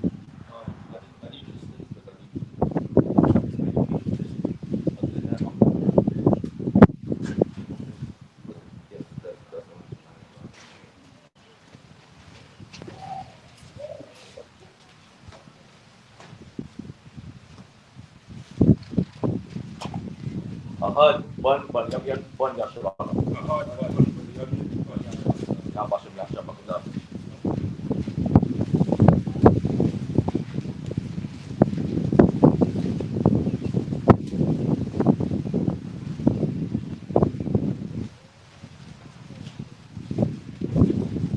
Shalom. Shabbat Shalom. It's great to see, all of our people gathered here today, going over the word of the Most High God, because it's a blessing. In the world, we always had conversations, but they don't really profit us much. Matter of fact, a lot of it just led us into sin. Now that we understand what our requirement is through the Most High God, our conversations have changed. We don't condone the things that we used to condone in the world. We shun, sin. We shun evil. We examine ourselves to see if we're actually in this truth, because the Most High God is not one that likes excuses. When the Most High gives His commands, He expects them to be carried out. And if they aren't carried out, there's consequences for them. And our life, before we knew who we were full of those consequences. And we still may go through some today, but at least we understand why those consequences are and have the understanding to change it. A lot of us, we're starting to build households because now we understand what true marriage is. All right. We're starting to have better relationships with our friends, our brethren, because we understand what true love is. All of this came by word of the Most High God. We tried our best to do it, but with us, it only extended probably as far as our neighborhood. Because as soon as we see people from the other neighborhood, that love stopped. All right? Or probably just within our family. We probably didn't even deal with nobody else in the neighborhood. But now the Most High lets us know that we're a nation of people, and that love has to be extended to everybody, regardless if you're poor, if you're rich, right? If your status is that of a lowly person or a high person, it doesn't matter. Nonetheless, the love has to be given throughout the nation. Let me get Romans 13 and 8. Get Romans 13. Go over three scriptures that I'd like to start out with on the Shabbat, just to remind our people, what it is to be an Israelite.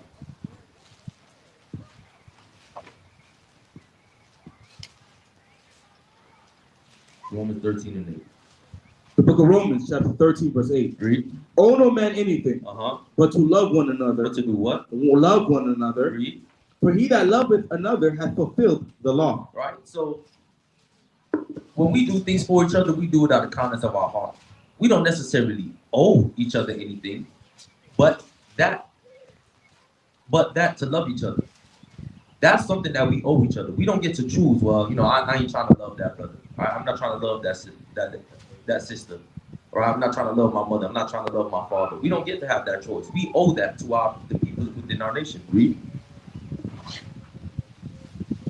For he that loveth another hath fulfilled the law. For this, thou shalt not commit adultery.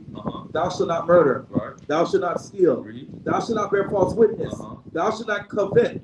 And if there be any other commandment, it is briefly comprehended in this saying, namely, thou shalt love thy neighbor as thyself. Right, so you see the laws of God being listed there, man. And the conclusion being that that's how you love your neighbor as you love yourself. So if you say that you love your people, you say that you love yourself, you will be keeping the commandments of God.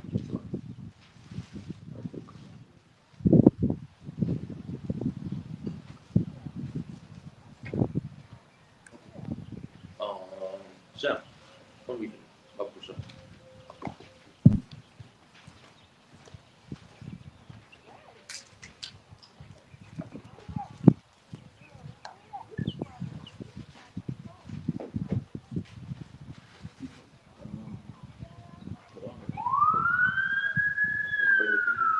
Yeah.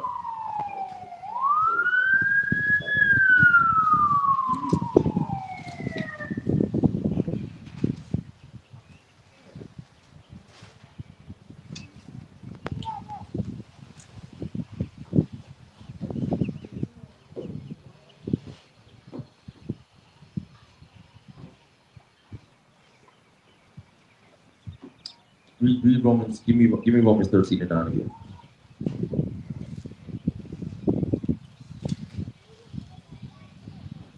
Romans chapter 13 and verse 9. Read. For this, thou shalt not commit adultery. Right. Thou shalt not kill. Read. Thou shalt not steal. Read. Thou shalt not bear false witness. Thou shalt not covet. And if there be any other commandment, it is briefly comprehended in this saying, namely, thou shalt love thy neighbor as thyself. Read. Love worketh no ill to his neighbor. Therefore, love is the fulfilling of the law. Right? So we want to fulfill the commands, the law, the statute that the Most High gave us. What did he say? He said, love your neighbor. And he showed us how to do it. You just keep the laws towards your neighbor, man. You don't try to sleep with his wife. You don't steal his possessions. You don't try to take his life. That's what true love is, man. All right? Showing love is not giving your brother an 8 ball of crack. All right, that's not love. Oh man, he showed me love. I ain't even have to pay for it. No, man, that man trying to kill you, right? Showing love to your brother is not. He's saying, man, you know, I need somewhere to cook these pork chops and this shrimp and this crab and this lobster. Yeah, you can use my kitchen. That's not showing them love, right? That's showing them, hey, you should rebuke him and tell him you got to find somewhere else, man, right? Now, he may be mad at you, but at the end of the day, when he starts to understand these scriptures and what the Most High commanded for the nation of Israel, he'll come to respect that love. Because a lot of us, that's what we do. We have probably that one person, man, who checked us, right? Who didn't let us get away with our heinous acts and say, you know what, man, I appreciate that. I thank you for correcting me. Because if you didn't do that, I don't know where I would have been. I probably would have been in jail. I probably would have been dead. How many people's life have been saved because of the rebuke that they've gotten, the correction that they've gotten? Give me Deuteronomy 7 and 6. Give me Deuteronomy 7 and 6. This is what it means to be an Israelite, man. To love your neighbor, love the Most High God, and how do we do that? We keep the commandments. All right? Now let's see how the Most High God feels about the nation of Israel. Because in this life, we can already attest that there's no other people on the face of this earth that's going to feel the way that we're going to read about the Most High feels about us. Read. The book of Deuteronomy, chapter 7, and verse 6. Read. For thou art an holy people Read. unto the Lord thy God. Uh-huh. The Lord thy God hath chosen thee, right, to be a special people Read. unto himself, Uh-huh. above all people that are upon the face of the earth. Right, so the 4 key words in here is holy, chosen, special, and when he says above all people, that means superior. Which other race of people, which other nation of people have ever called you holy and separate people? A chosen people, a special people, a superior people. You don't hear those terms used when they talk about the so-called Black, Hispanic, and Native American man, right? What they call you low life, thug, spick, wetback, good for nothing, right? Murderers, thieves, drunkards. That's all we get called, man. Right. We never would look at it. And guess what? Because we're called those things, we accept it, right? We think being drunk out of our mind is something that we should take pride in, all right? I could drink 5 bottles of Henny. Okay, that's cool. But where that's gonna get you? You're gonna be drunk, right? That's all that's gonna get you, man. But because we think that in our culture that's something to be glorified in, we strive to do it. Instead of saying, yo, I drink moderately, man. I don't like to get drunk. Because a lot of statements that we made in the world, we condone. We was like, yeah, man, that's what's up. Now when you come in the truth, that same statement, you like, nah, bro, that ain't really it. You know what I'm saying? That's a foolish way of thinking. That's a foolish way of thinking. And the Most High God doesn't want his children to be fools. He wants them to be special. He wants them to be holy. He wants them to be separate. He wants them to be superior. How can you do that if you're speaking and thinking foolishness? That's not the right way to go about it. Let's go into the portion. Let me get Leviticus chapter 9 and verse 1. Leviticus 9 and 1.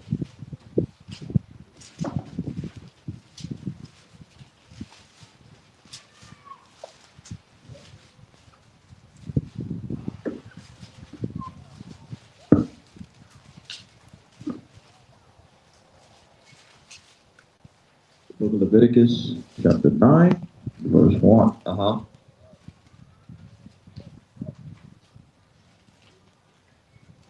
And it came to pass on the 8th day. On what day? On the 8th day. Right? It came to pass on the 8th day. So what was going on? We're speaking about Aaron and his sons. What was going on for the first 7 days? What was going on for the first 7 days? It says on the 8th. It said came to pass on the 8th day. All right. So what do you think was going on for the last 7 days? What were Aaron and his sons doing?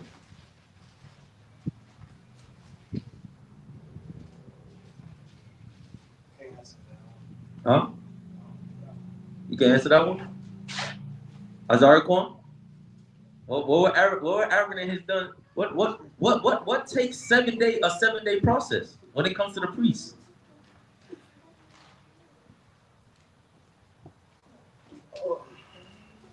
Preparing. Huh? Preparing for what? For the service of the Sabbath.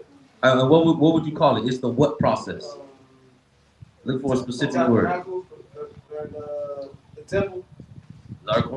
What's the word? They were being what? Purified. Okay, I'll take that. Read. Give me Leviticus 8 and 20. Leviticus 8 and 33. The book of Leviticus, chapter 8 and verse 33. Read. And ye shall not go out of the door of the tabernacle of the congregation Right. in 7 days. For what? In 7 days. Why not?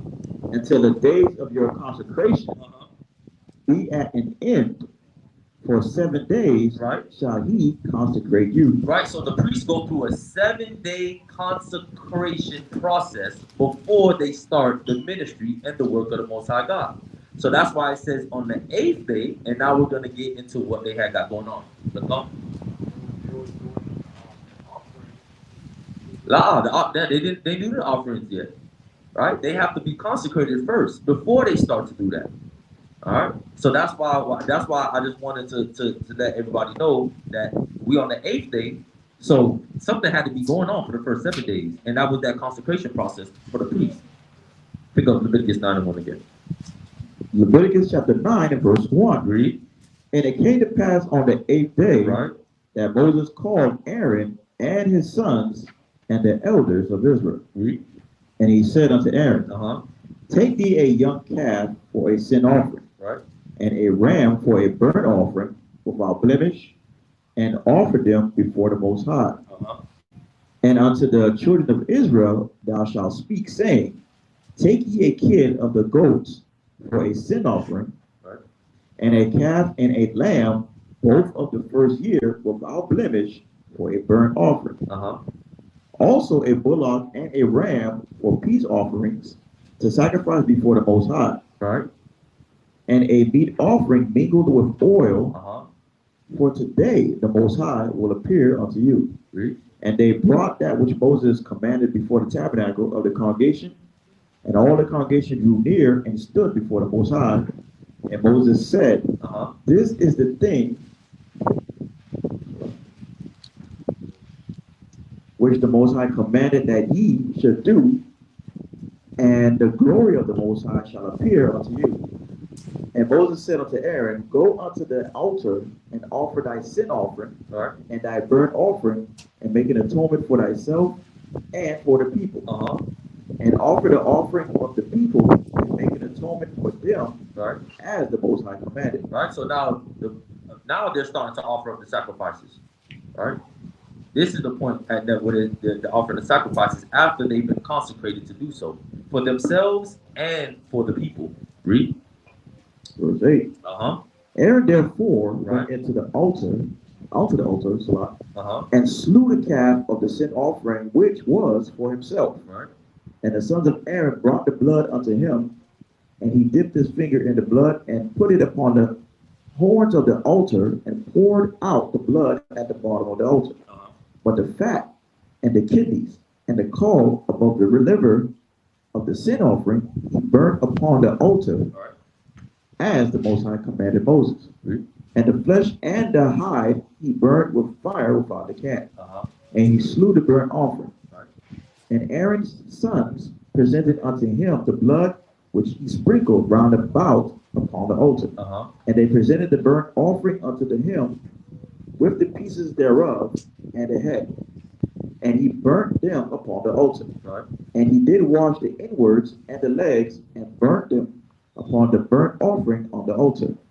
And he brought the people's offering, and took the goat, which was in the sin offering for the people, and slew it, and offered it for sin as the first. So first, the priests have to do what? They have to offer up that sin offering for themselves, right? So that they can be atoned for, and then they go ahead and offer up that same sacrifice for the people, for the atonement of the people. And that's the same way that we have to go about it, man. We have to get ourselves right first before we can try to go out and get other people right. Because when you're trying to get somebody right, what are they looking for inside you? They're looking for a blemish, right? They're looking for something wrong so that they can stop listening to your instruction. Because then they're gonna say, well, you telling me to do this, but you do this. And we all know getting right, it don't happen overnight. Getting right, you have to be submerged in something, man. When you go to an institution and you there for 4, 5, 6, 7 years, guess what? That's how that happens, right? If you were to go to jail for 1 day, ain't much gonna change. I was only there 1 day, right? But if you in jail for 10 years, it's a little bit different, man. You start picking up those books, you start reading, right? You start getting in shape, you start thinking about things because guess what? Now you had that time to do so, man. You was in this environment where you had no choice but to accept, right, the rules and the way things went. That's the same way with the Most High God. When you submerge in this Bible, when you reading your Bible 7 days a week, you have no choice but to start to become conscious of what the Word says. Because going to church just 1 day out the week, that's not gonna do nothing for you, right? It starts to become like one of those things on your calendar, like, oh, I gotta go to church, right? It's not like, yes, I'm ready to go to church. Because that's not something in your everyday life. Right. When the Shabbat comes, we're happy for it because why? We know we get a chance to teach the people, man. Right? We probably were too busy with our jobs, with our family to do it during the week as much as we would like. But we know we have this set apart time to now do what? Go ahead and teach the people, man. And that's something that you should be proud of. That's an opportunity that you should never let pass you by. Because you never know if you'll get it again. How many people do we know came into this truth for a year, 2 years, and then fell out? But then on the flip side, we know people who've been in this truth 40, 50 years, man. Children that are being born now, they'll never know what it is to act like a Gentile. Because they get Torah while they in the room. While they in the room. They get Torah as they running around. And they don't even know how to speak it, right? But a baby can say Yah, right? They can say Yah, they can make that syllable at least. From they grow, from they start walking, man. From they start talking, righteousness, man, is going to be in their ears and coming out of their mouth. Read. Verse 16. Uh-huh. And he brought the burnt offering, right, and offered it according to the manner. Read. And he brought the meat offering, Uh-huh, and took an handful thereof, and burned it upon the altar beside the burnt sacrifice of the morning. Read. He slew also the bullock and the ram for a sacrifice of peace offerings, Uh-huh. which was for the sacrifice of peace offerings, which was for the people. Right. And Aaron's sons Uh-huh. presented unto him the blood which he sprinkled upon the altar round about, Right. and the fat of the bullock and of the ram, the rump, and that which covered the inwards, and the kidneys, and the caul above the liver. Uh-huh. And they put the fat upon the breast, and he burnt the fat upon the altar. Right. And the breast and the right shoulder Aaron waved for a wave offering Uh-huh. before the Most High, Right. as Moses commanded. Uh-huh. And Aaron lifted up his hand toward the people and blessed them, and came down from the offering of the sin offering, and the burnt offering and peace offerings. Read. And Moses and Aaron went into the tabernacle of the congregation and came out and blessed the people. Uh-huh. And the glory of the Most High appeared unto all the people. Read. And there came a fire out from before the Most High, Uh-huh. and consumed upon the altar the burnt offering and the fat. Right. Which when all the people saw, they shouted and fell on their faces. Right. So when the people see the Most High work, they shouted, man. They rejoiced. They were happy. Now, the Most High, I haven't seen fire come down, right, since I was born. I didn't see the Most High burn up anything. I didn't see these acts like our forefathers saw. Nonetheless, we have the faith. Nonetheless, we still believe that we're going to be redeemed in these last days. Now, what feat could be greater or more of a marvelous work to take the so-called Black, Hispanic, and Native American man and make him holy again? That's a marvelous work. Who could have possibly done that? For all the years and years that we've been in our foolishness, man, right? And we're like we coined the term niggerism. All those years, is that not a marvelous work? That now you see brothers saying shalom to each other, man. Brothers will give the shirt off their back to somebody who they just met just because that they're an Israelite, man, keeping the commandments of God. That's a marvelous work in the eyes of the Most High God. But some people, some of our people in the other nations, they see it as the worst thing in the world that can happen, man. Right? They're waking up. They're starting to keep God's laws. They're starting to do better. He doesn't have 3 baby moms, but he has 3 wives, right? Yeah, they say that you in a cult. Why? This is a marvelous work, but our people don't seem to want to rejoice at it, man. It's like it's saddened, it's burdening them. So the Most High isn't going to show us him consuming something with fire. But what he is going to show is, listen, I'm taking all of these brothers out of the hood, man, and setting them amongst princes, right? Giving them the knowledge, wisdom, and understanding to go out and teach the people, to raise their young ones in righteousness, to build strong households, to have better health, to have a better mindset, to allow them to understand who they are in this earth, man. That's a marvelous work.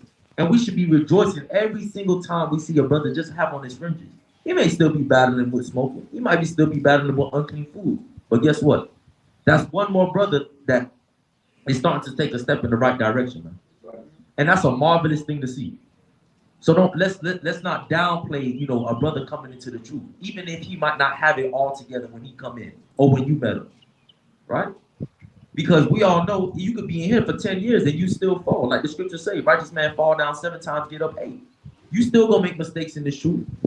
So especially when you got somebody just coming in, you gotta give them more encouragement, man. Carry them along. Because what you're seeing is a marvelous work that the Most High is doing. Don't come and mess up the Most High's work because you want to judge the man so fast. Right? Build the man up. Let him know things that you went through and how long it took you. So that he don't feel like, man, I'm the only one that's taken 7 months to get over this sin. Nah, bro, it took me 3 years. Now he feel better about himself, right? Now he feel like he can do it. Instead of feeling like he giving up. Read chapter 10. The book of Leviticus, chapter 10, and verse 1. And Nadab and Abihu, the sons of Aaron. The who? The sons of Aaron. The sons of Aaron. So what would that make them? The sons of Aaron are what? The priests. Read. Took either of them his censer and put fire therein. Right? We got a censer. We got fire therein. Read. And put incense thereon. And offered strange fire. And offered what? Strange fire. And offered what? Strange fire. Read. Before the Most High, which he commanded them not. Right? You said he offered them strange fire, man. When you look right here in the censer, the only thing you see is a coal, frankincense, and myrrh, and that's it, man. There's nothing else going into that censer. It says right here, the Most High commanded them not to put that strange incense in there. Now, let's see where that command is. Give me Exodus 30 and 9. Give me Exodus 30 and 9. Because they had well knowledge of it. And that's a point that I like to bring up. When our forefathers was going off, it's not because they didn't know that they was Israel. It's not that they didn't know that they didn't know the laws of God. It was because of what? Rebelliousness, man. That's just what it is. Now, of course, if you don't know who you are and you don't know the laws of God, you're more prone to sinning. But the sin ultimately comes from rebelliousness. Read. The book of Exodus, chapter 30 and verse 9. Read. Ye shall offer no strange incense. He said what? Ye shall offer no strange incense thereon. Right? So now, they know this. That you're not supposed to offer no strange incense thereon. Read. Nor burnt sacrifice, nor meat offering. Right.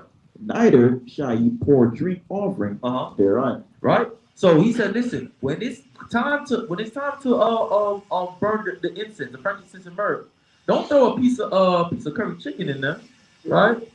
Piece of lamb in there, right? He said, man, I'm hungry, so I'm gonna just kill 2 birds with 1 stone. Let me heat up the lamb, eat it real quick while I've got the incense. No, the only thing goes in that censer is the frankincense and myrrh. Go back to the point. The book of Leviticus, chapter 10 and verse 2. Read. And there went out fire from the Most High, right? And devoured them. And what happened? And devoured them. And what happened? And devoured them. Read. And they died. And they what? And they died. And they what? And they died. And they died, man. A lot of our people think that breaking the Most High's commandments is of no repercussion. These brothers just lost their life. Something as simple as not doing what they needed to do to the incense. The brothers can tell you, when it's time to light the incense, I always say, Levi, can you take care of that for me? Right? Levi, can you light the incense for me? I don't touch that incense. Right? Only let the Levites burn that, man. Let them deal with it. Because at the end of the day, if now they wasn't around, of course I would have to do what I have to do because we have to get the incense burning when we got the service. But listen, if the Levites is around, they already know. All right, I'm asking Officer Mathathua, Officer Azariquan, Captain Asaf, Captain Amon. All right, I'm not touching it. All right, Benjamin, we gonna vibe, we gonna chill. You know what I mean? Read. And they died before the Most High. Uh-huh. Then Moses said unto Aaron, Right. This is it that the Most High spake, saying. Right. So Moses is saying, listen, this is what the Most High was talking about when he said this. Read. I will be sanctified. I will be what? Sanctified. Read. And them that come nigh me. Uh-huh. And before all the people I will be glorified. Right. And Aaron held his peace. So basically Moses said, listen, the Most High told you straight up, whoever come down to me is going to be holy. So if you think you're going to come nigh unto me and act foolish and do what you want to do, well, I got something for you then. Right? And Aaron was like, he did say that. Right? He couldn't argue that point. He could not argue that point because the Most High let it be plain and clear. You're going to be holy when you're dealing with me. You're not going to come to me as you are, like the church say. Come as you are. No, the Most High ain't dealing with that. You better come right. Because if you don't come right, then I got judgment for you, man. Read. Verse 4. Uh-huh. And Moses called Michelle, right, and Elzaphan, uh-huh, the sons of Uziel, right, the uncle of Aaron, and said unto them, right, Come near, carry your brethren from before the sanctuary out of the camp. Right. So he called Mishael and Ezlaphan and told them, yeah, take Abidu and Nadab's body, carry them outside the camp. Read. So they went near and carried them in their coats out of the camp, as Moses has said. As Moses what? As Moses has said. Read. And Moses said unto Aaron, and unto Eleazar, and unto Ithamar, his sons, Uncover not your heads, right? Neither rend your clothes, Uh-huh. lest ye die. Lest ye what? Lest ye die. He told him, he said, listen, Eleazar, Ithamar, right? Sarah, Aaron, other sons, he said, I don't want to see no mourning from y'all. Right. I want to see no pouting. I don't want to see no type of distress, or else you gonna die. Right? That's just like if your parent, she beating your brother, right? And then if you come in there and try to say something, who's gonna get a whooping next? You. Better you just sit over there, right? Chuckle under your breath a little bit, because you know, right? You like, yeah, I've been waiting for him to get a whooping, man, right? And stay about your business. Because if you try to interfere, then I got something for you too. Read. But let your brethren, the whole house of Israel, right, bewail the burning which the Most High have kindled. He said, but the rest of Israel, they can mourn. That's cool. It's fine with them. But y'all two, nah, I don't want to hear nothing. Read. Verse 7. And ye shall not go out from the door of the tabernacle of the congregation, lest ye die. Read. For the anointing oil of the Most High is upon you. And they did according to the word of Moses. So he said, listen, and y'all can't just say, well, man, hey, forget this priest stuff, right? Most High here taking people out for something as small as incense. He said, no. Y'all gonna do this work, right? Y'all can't get away. Y'all gonna do this work because I anointed y'all to do so. That's how Israel has to feel. You don't get to just walk, I'm not an Israelite anymore, YouTube, 80K views, right?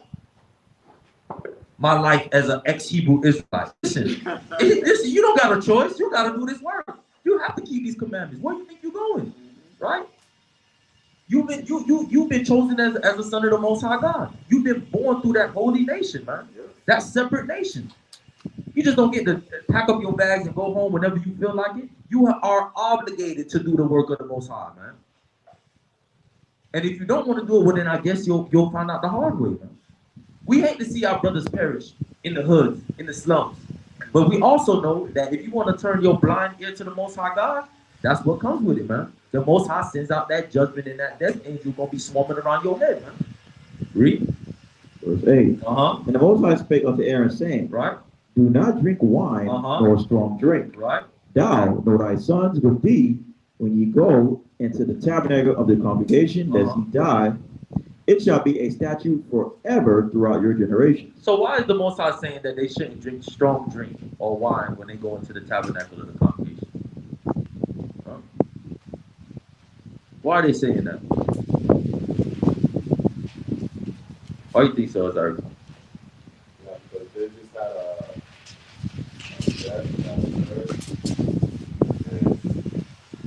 drink because you're born. No. Read it again. Read verse 9. Verse 9. Uh-huh. Do not drink wine or Uh-huh. strong drink, Right? thou or thy sons with thee. He's saying this to Aaron. He said, he's telling Aaron and his sons, don't drink no strong wine. Read. Strong drink, Uh-huh. thou nor thy sons with thee. Read. When ye go into the tabernacle of the It congregation. says, when ye go into the tabernacle of the congregation. You have the answer?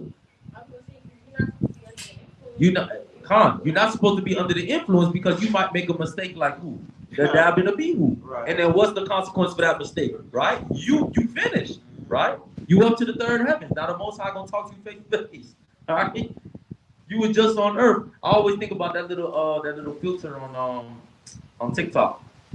When they got the little heaven, it's like the little stairs with the clouds by it, and people be like at the gas station. They say when you at the gas station late at night, and then you end up in heaven just like that.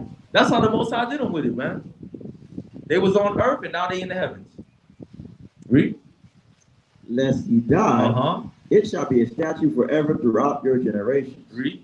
And that ye may put difference between holy and unholy, Uh-huh. and between unclean and clean. Because you need to be in your right state of mind. Right. You need to be in a sound mind so that you can be able to distinguish and determine unclean from clean. If you're not able to do these things, then guess what? You cause the people to profane the Most High God. And we're going to get some precepts touching on that. Read verse 11. Verse 11. Uh-huh. And that ye may teach the children of Israel all the statutes which the Most High has spoken Uh-huh. unto them by the hand of Moses. By the hand of who? By the hand of It Moses. says by the hand of Moses. Let me get Malachi 2 and 7. All right? Give me Malachi 2 and 7. Because the priest had a job. Their job was to teach the children of Israel knowledge according to the laws of the Most High. This was something that they were commanded to do in order for the nation of Israel to be able to be that separate nation, that special people, right? Those chosen people. Because we are the representatives of the Most High God. You ever seen a bad kid go off in school? You start to wonder what's going on at home. What are the parents doing, right? Are they disciplining their child? Are they teaching their child anything? Because he's a child, right? She's a child. So of course they're not going to know everything, but if they're not getting taught, then it's going to be excessive, right? You can kind of see when a child knows better, but it's still just choosing to do bad, versus when it looks like they just don't know anything, right? It's just like nobody teaches to correct them or guide them in the ways of righteousness. Read. Malachi chapter 2 and verse 7. Read. For the priest's lips should keep knowledge. For the priest what? For the priest's lips should keep knowledge. It say, for the priest's lips shall keep knowledge. Read. And they should seek the law at his mouth. Right, and they shall seek the law in his mouth. So if I needed to know a law about something, or if I needed to become knowledgeable about something, I'm trying to go over to the priest and ask him, and I'm thinking he about to answer, but for 20 seconds, all he been doing is be like this. Right? I'm gonna say, priest, you all right? He probably drunk out of his mind, man. He can't even let me know if this food is clean or not. Right? Maybe I forgot. It slipped my mind. But then what? Now I'm gonna err because the person who I was counting on to be able to give me that answer, he's not there. Now, is it to say that the priest never had time where they could have indulged in this? No, it's not saying that. But when you going to do out the work of the Most High, when we going out to camp, when we doing Shabbat, when we doing classes, we not drinking, man. We in our right state of mind. We're not doing anything that would have us speaking folly or madness. Because then guess what? We're going to be taking the word of the Most High God. And that's a serious, serious offense. Give me Ezekiel chapter 22 and verse 26. Ezekiel 22 and 26. No, Salaki. Give me Isaiah 28 and 7. Isaiah 28 and 7.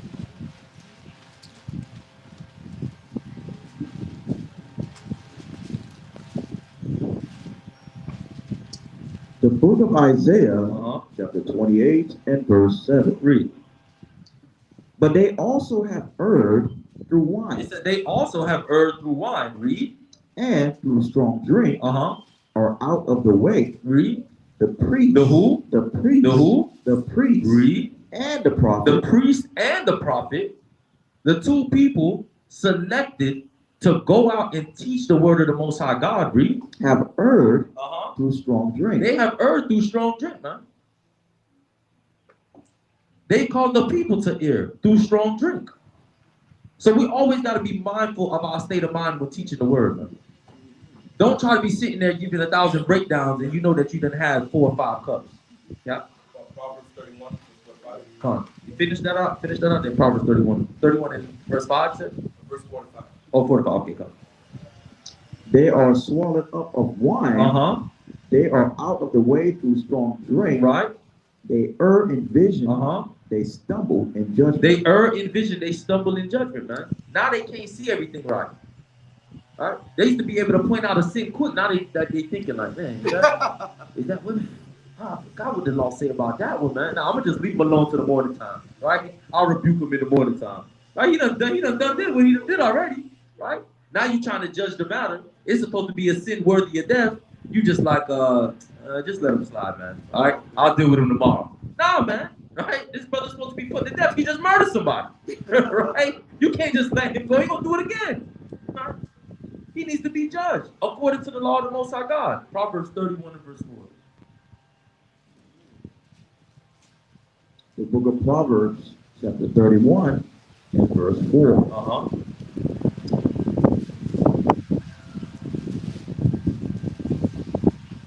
It is not for kings, Right?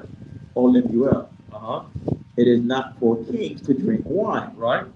nor for princes strong drink, Uh-huh.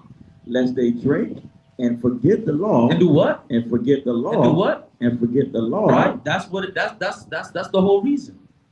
You might drink and forget the law of the Most High God. You don't want to forget the law of the Most High God, man, because that's your lifeline.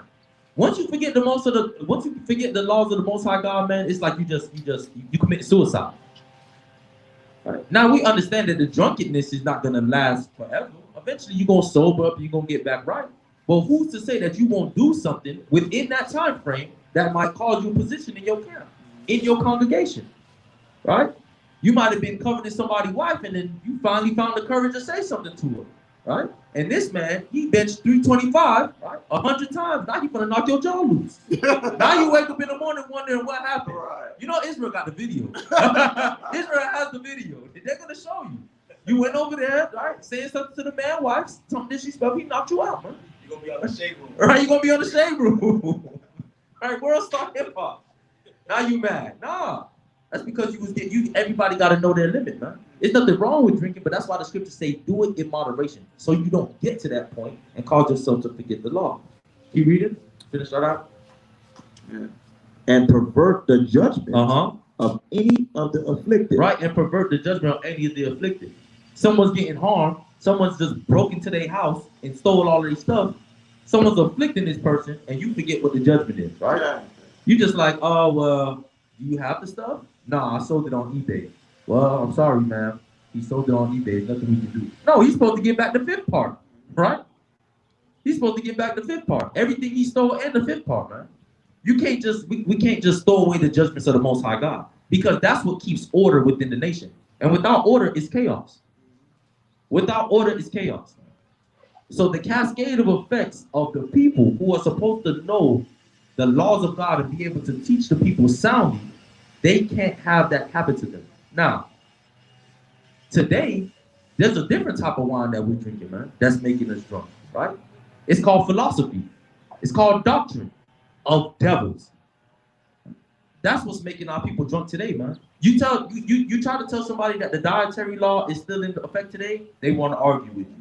But then they'll have enough common sense to talk about, man, I'm not gonna lie, man, you know, some of these things we eat, it ain't the best for us. Yeah, the scripture's been saying that, right? But you disagreed with the dietary law. But now you're having a conversation about the food that we eat, the pork, the shrimp, the crab, and the lobster, all of these things. But yet the scriptures have been telling you that, man.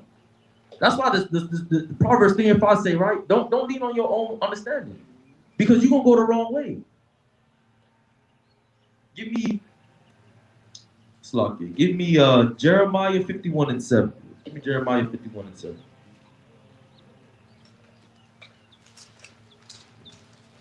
All right, let's see what's making our people drunk today, man. that they want to contend with the word of the Most High God so much. They want to say that the law is done away with and all of these things. Read. Jeremiah chapter 51 and verse 7. Babylon have been a golden cup in the Most High's hand, Right?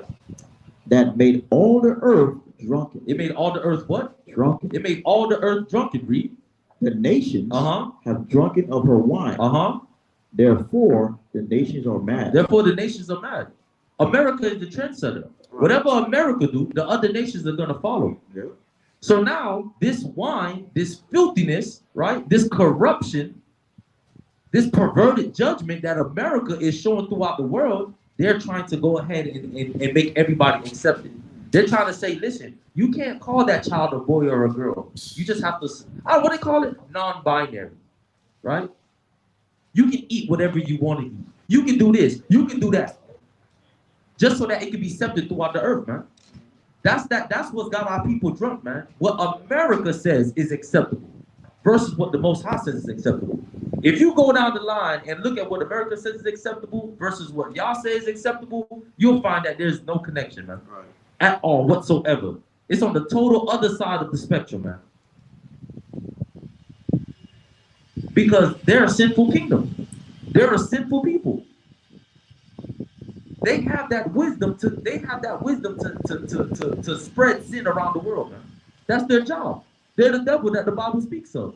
They were made to deceive people, man. And they're very, very good at it. And our people are their number one target, man. You know, in business, what do they say? Who's your target audience, right? Who are the people you're targeting with this product? They're targeting the Israelites, man. Day and night. They're putting it on the TVs. They're putting it in the music. Try to find a show without homosexuality in it, and I'll watch it. All right? That's hard, man. You can't find that. Try to find a food without some type of pork enzyme, pork casein, right? Pork juice. Some type of pork is gonna be in it, right? Your soap, your toothpaste, he's gonna defile it all because he wants you to be drunk with the same wine that he's drinking from. But guess what? It's gonna affect you. He immune to it at this point, right? Shabbat. Huh? We about to get in that next chapter, right? We're gonna answer all your questions you have about the food. Right? Give me Revelations 18 and 3. Then we're gonna go back to the portion. Revelations 18 and 3. That's why it's good for you to know the laws of the Most High God. Because when somebody's trying to beguile you, somebody trying to trick you, you just look at them stupid, man. You like, I know that's against the law of the Most High God. You can't get me, right? That's one thing about our people. I know we don't like to get God. But when it comes to the so-called white man, when it comes to the so-called Chinese man telling you that's chicken fried rice, you know that's not chicken fried rice. That's cat fried rice, right? Toad fried rice. That's something, but it ain't chicken. And then you say, I believe you. No, don't believe him, right? Don't believe him. Read. Revelation chapter 18 and verse 3. Read. For all nations have drunk of the wine of the wrath of her fornication. Of her what? Of her fornication. Like I said, man, America is promoting homosexuality day and night. Because what do the scriptures tell us? There's no more profane person or fornicator as Esau. Esau will have you think that you can marry a tree, right? They marry their dogs, right? They lay with their dogs. They lay with horses. They lay with anything, man, right? If a new species was to come on the earth that resembled a woman, they would be right there too, right? Esau is nasty, man. Read. And the kings of the earth have committed fornication with her. Right, they committed fornication with her. They say, well, these people are in power and they're committing fornication. Well, I guess if I want to be in power, let me commit fornication right with them. Read. And the merchants of the earth are waxing rich through the abundance of her delicacies. Because America said, you know what? If you be as wicked as me, I'll put you on. I'll give you a seat at the table, right? I'll let you be my right-hand man, right? I always think about that scene in the movie 300 when the little humpback Spartan went to Xerxes and he was like, what do you want? You want women? You want gold? He was like, yes, I want it all, right? He wanted it all. And what did he do? He got right down with what the Persians did, right? But the Spartans themselves, they was about something, man. They had a type of code, man. They had some type of morality, things that they wouldn't allow themselves to do. But he threw all that behind him, right? Just to obtain these things. And that's what we have to be aware of. I'm not saying don't go out and get the bag. You gotta live, you got a mortgage, you got a car note, right? You gotta buy food. But don't drink other wine, man. To think that you fornicating is the greatest thing that to ever be done under the sun, man. It's only sin. And they understand when the children of Israel sin, they don't have any help from their God, man. They're hopeless, right? Their defenses are down. Now we can attack. All right? Let's get them drunk first, and then what happens? All right? You try to get them to do something that you want them to do that you know that they wouldn't have done had they been of a sound mind. So first you gotta soften them up, man, with that wine, with that drink. You gotta continually blast that fornication on the TV, through the radio, right? Make the unclean foods delicacies. I remember the first time I went to Red Lobster, I thought we was rich. I'll never forget it. I thought we was rich. I thought we made it. No more McDonald's. We up to Red Lobster. I thought it was a joke when they said we was going to Red Lobster. Just to find out that I'm eating an abomination.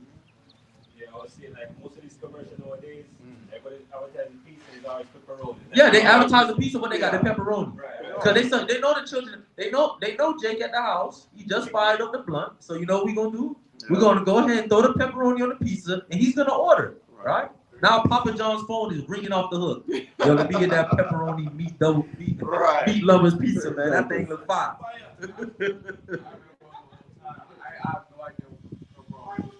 You didn't have no pepper. Hey, listen. We got the account to come. But guess what? You have brothers around you to rebuke you, man. They wasn't gonna sit there and let you go ahead and eat that bacon burger.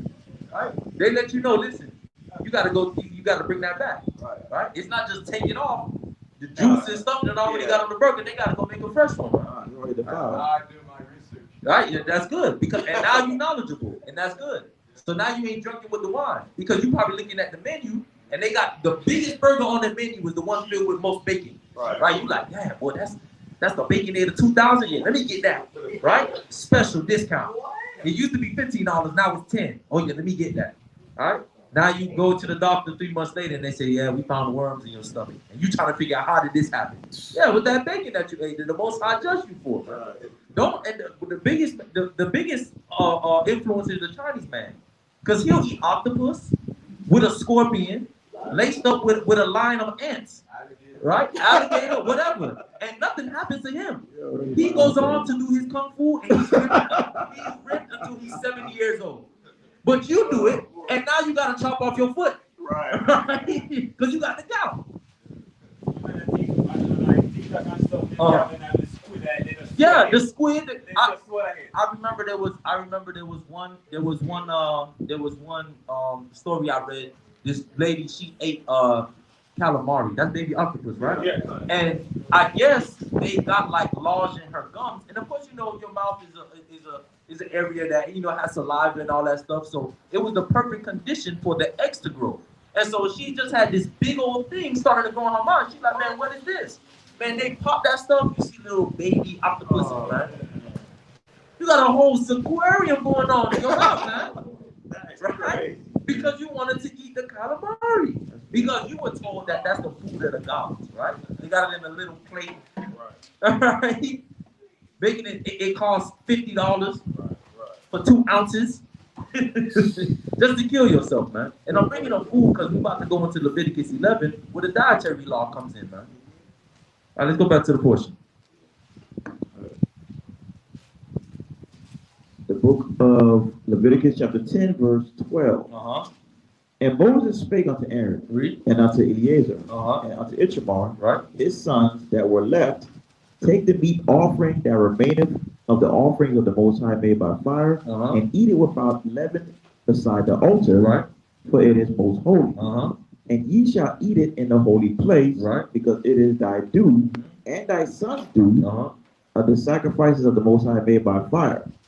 For so I am commanded. And the wave breast and heave shoulder shall ye eat in a clean place, thou and thy sons and thy daughters with thee.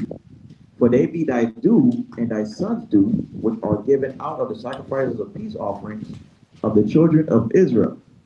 The heaved shoulder and the waved breast shall they bring with the offerings made by fire of the fat, to wave it for a wave offering before the Most High. Right. And it shall be thine and thy sons with thee Uh-huh. by a statute forever, Uh-huh. as the Most High hath commanded. Right. And Moses diligently sought the goat of the sin offering, Uh-huh. and behold, it Right. was burnt. It was what? It was burnt. Read.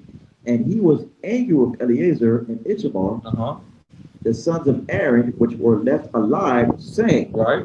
Wherefore have ye not eaten the sin offering in the holy place, Uh-huh. seeing it is most holy, and Most High given it you to bear the iniquity of the congregation, to make an atonement for them before the Most High? Right. So Moses is like, why did you burn up the whole goat? Why didn't you take your piece, your due, to eat of the sin offering that you offered? So Moses is confused. He angry because this is a commandment. Read. Behold, Uh-huh. the blood of it was Right. not brought in within the holy place. Uh-huh. Ye shall indeed have eaten it in the holy place, as I commanded. Right. And Aaron said unto Moses, Behold, this day have they offered their sin offering and their burnt offering before the Most High. Uh-huh. And such things have befallen me. And if I had eaten the sin offering today, Uh-huh. should it have been accepted in the sight of the Most High? Right. And when Moses heard that, he was content. Right. So Aaron's basically saying, listen. Aaron's basically saying, listen, Moses, man. You know, my sons just lost their life. You know, and you know, he just was kind of not in that place, man, to eat it with like, yeah, you know, this acceptable to the Most High, right? I'm doing good, I'm doing this. He still, even though he was told not to mourn, he's still kind of feeling it. You know what I mean? So Moses heard that and was like, all right, I understand. You know what I'm trying to say? Yeah, come on. So now we're about to go into Leviticus 11. Well, I kept it. I'm going to come back up. So I'm going to give y'all the full disclosure on a topic in Israel that is always, you know, greatly debated, more so by the so-called Christian community, that, you know, everything was made clean and, you know, there's no dietary law in effect and we can just eat whatever we want.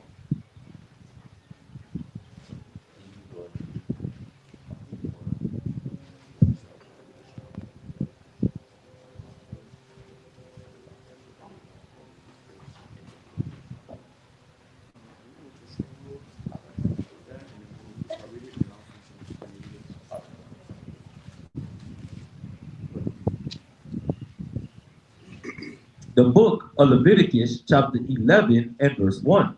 And the Most High spake unto Moses, and to saying unto them, speak unto the children of Israel, saying, these are the beasts which ye shall eat among all the beasts. All right. So in the book of Leviticus, chapter 11, the Most High Power is telling Moses, these are the animals that's permissible for us to eat, and these are the animals that we are not permissible to eat. Now, a lot of times in Israel, we have this false understanding that we can't eat protein, chicken, goat, bullocks, steak, filet mignon. That is against the Bible. You can eat animals. But there's certain animals that you can and cannot eat, though. Right. Let's hold that. Let's get the Genesis from the beginning. From the beginning, we're going to see this.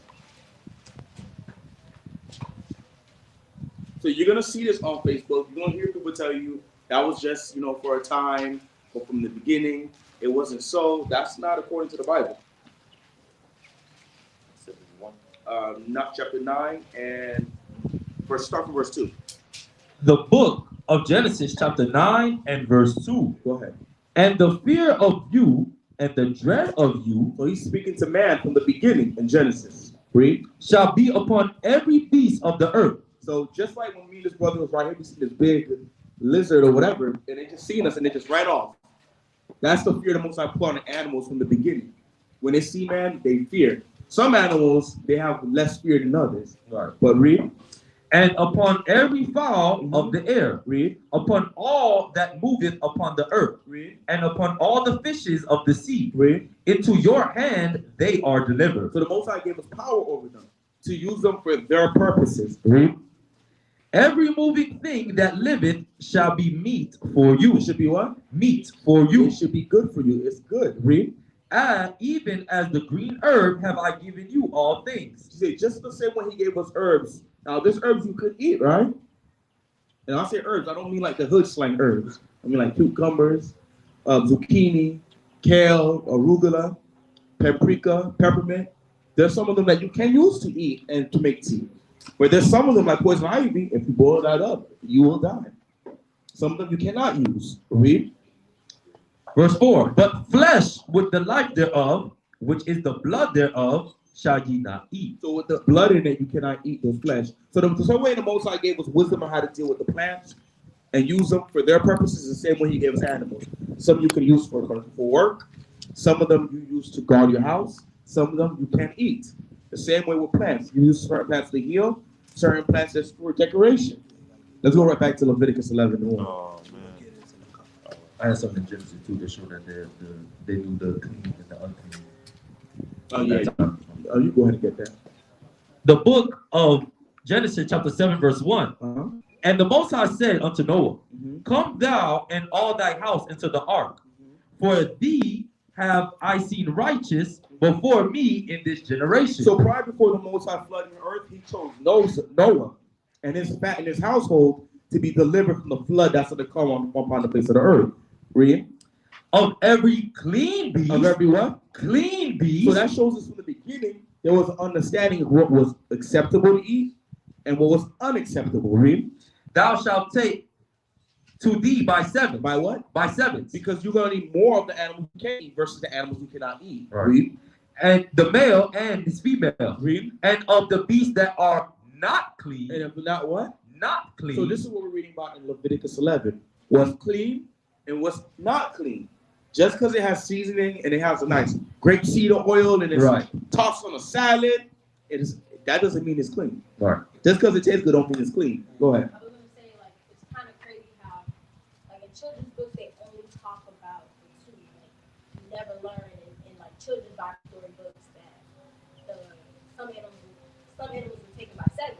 And it's like, that's crazy. I just thought about that. That shows you that it's wicked. The kingdom is wicked. Right. So they make them think in their mind like Noah was eating elephants and Right. giraffes the whole time. He was not. Right. You know. So let's get the first one. Let's get Mark 7:14. Because you have people out there try to pervert the law, statute, commandments of the Most High God. We know that the laws of the Most High is not abolished. Con? So we know we cannot eat pork. Con? We know we cannot eat shrimp. Con? We know we cannot eat hyenas. Con? We cannot eat monkeys. Con? We cannot eat rats. Con? So what you said? He said it quiet. So we know there's certain things that we cannot eat. But we have some of our people in the world that believe that they can eat whatever and whoever, because it's in the New Testament now. So we're going to go to one of the verses that's used oftentimes. Start from verse 14. The book of Mark, chapter 7 and verse 14. Uh-huh. And when he had called all the people unto him, he said unto them, what did he say? hearken unto me, every one of you, and understand. Understand, there is nothing from without a man that entering into him can defile him. So they say there's nothing outside of you that you eat that can defile you, that can make you unacceptable to God. Jesus, that's what they say. Right. Read. But the things which come out of him, those are they that defile the things that come out. Read. If any man have ears to hear, let him hear. And when he was entered into the house from the people, stop. So they go to this verse, they shut the Bible, and say, you see, you can eat the bacon. You can eat the McGriddle from McDonald's. But let's go down four verses and see what the Messiah says. Verse 18. Verse 18. And he said unto them, are ye so without understanding also? What did he say unto them? Are ye so without understanding also? So he's speaking to the disciples. He's like, yo, you acting like you don't understand the breakdown. You've been rolling with me. You know you never see me before. Read. Do ye not perceive that whatsoever thing from without entering into man, it cannot defile him? Because it entered not into his heart, but into the belly.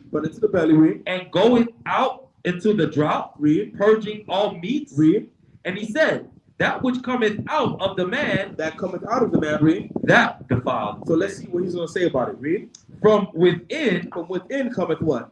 out of the hearts of men, Out of the what? out of the hearts of men, Read. proceed evil thoughts. Come proceedeth what? Evil thoughts. Evil thoughts, read. Adultery. Adulteries, read. Fornication. Fornications, read. Murders. Murders, Thefts. read. Covetousness. Read. Wickedness. Read. Deceit. Read. Lasciviousness. Read. An evil eye. Read. Blasphemy. Read. Pride. Read. Foolishness. Read. All these evil things come from within. So can you eat these things? No, you cannot eat these things. These are evil actions that come from the minds of men. Because before you do something, where does it start off at? It starts off in the mind. Before you murder somebody, where does it begin? Up in the mind. Before you lie to somebody, it begins in the mind. Before you go commit fornication, it begins in the mind. Right. This had nothing to do with food. Right. It all was an example to show us sin. It starts off in your mind, in your heart, and then it follows out in the action, and it defiles you. Right. It makes you unacceptable to the Most High God. This is one of the most famous verse that you see Christians use. Like, a lot of Haitian Christians use this. Those who are Levites should know this breakdown.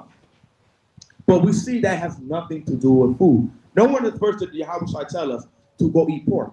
That means he sinned. He sinned and broke the commandments of the Most High God. And we know he didn't sin. Right. So let's move on to the next. 1 Timothy. 1 Timothy 4:4. That's why the scriptures say rightfully dividing the word. Right. You gotta be able to, you can't forget what you know, trying to learn something new. That's something that always sticks with me. If there's not one verse in the Bible you could bring to me, I'm gonna forget what I know trying to learn this. If somebody brings something to me that looks like the Gentiles could be saved, I already know all these scriptures and all these prophets saying they gotta go to slavery. So I know this is not what it's talking about. You always gotta remember that thought pattern when you're reading the Bible. Never forget what you know trying to learn something new. Go ahead. The book of 1 Timothy, chapter 4 and verse 4. For every creature of God is good. Every creature of the Most High is good. He created everything upon the face of the earth for his rightful purpose. But when we read in Genesis, he gave us understanding. The same way I gave you all these plants to use, the same way he used the animals for their purpose. Read. And nothing to be refused. It's nothing to be refused. It's good. He created it for their purposes. Read. If it be received with thanksgiving. Read.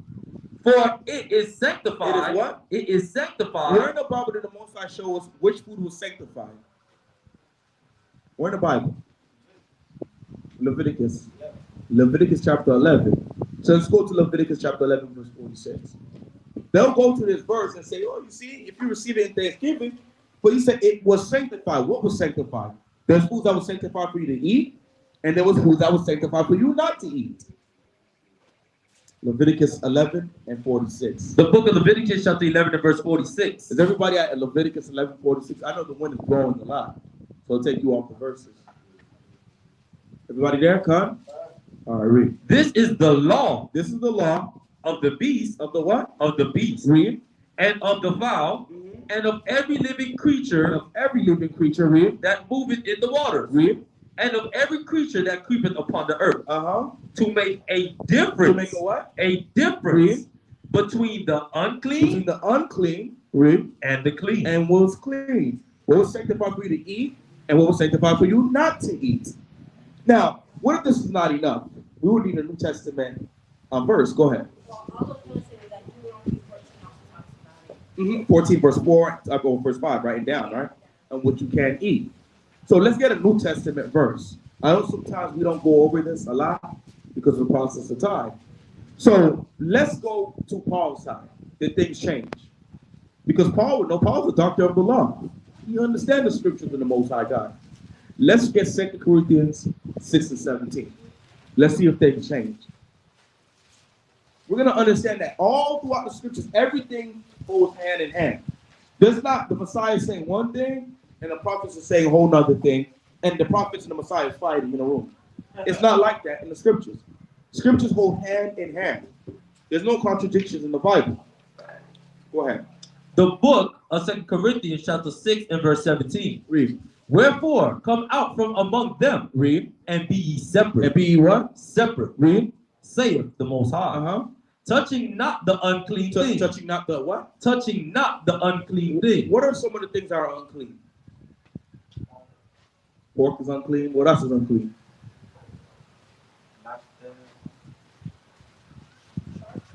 Shark is unclean. Alligator. He said alligator. Yeah, I was thinking, I was like, if you say I alligator, think he ate some alligator some pee-pees. Alligators unclean. He say separate and touch not the what? the unclean thing. So let's go into the language and see what that word unclean is. We're going to go to the language. Go get the Greek word for that. You have a blue letter Bible, brother, so you probably follow along. Matapua, show him the blue letter Bible. Or help him download it so on his phone.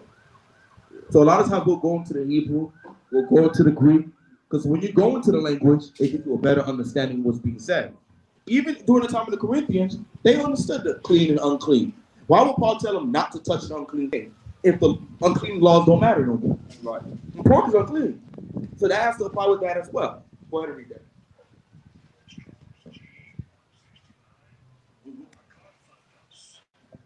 That sounds like a Harry Potter spell. Right, I'm not even trying to read that. Right. It means not cleansed, unclean. Unclean, which is everything that's in Leviticus 11 that the Most High told us not to eat. That's unclean. We're not allowed to deal with that. Read. In a ceremonial sense, Leviticus has to do with what? A lot of ceremonial laws. Read. That which must be abstained from. What? Abstain from. So can you eat pork? It's something that has to be what? Abstain from. Read. According to the Levitical law. So even after Yahushua is gone, they understood they can't touch the unclean thing. This is a scripture right here you could use when somebody think they got you with a verse about that you could eat pork. You could bring it straight right here and get the definition. It's just a 1-2 combo right here, and it shows you clear and cut. You can't deal with these things.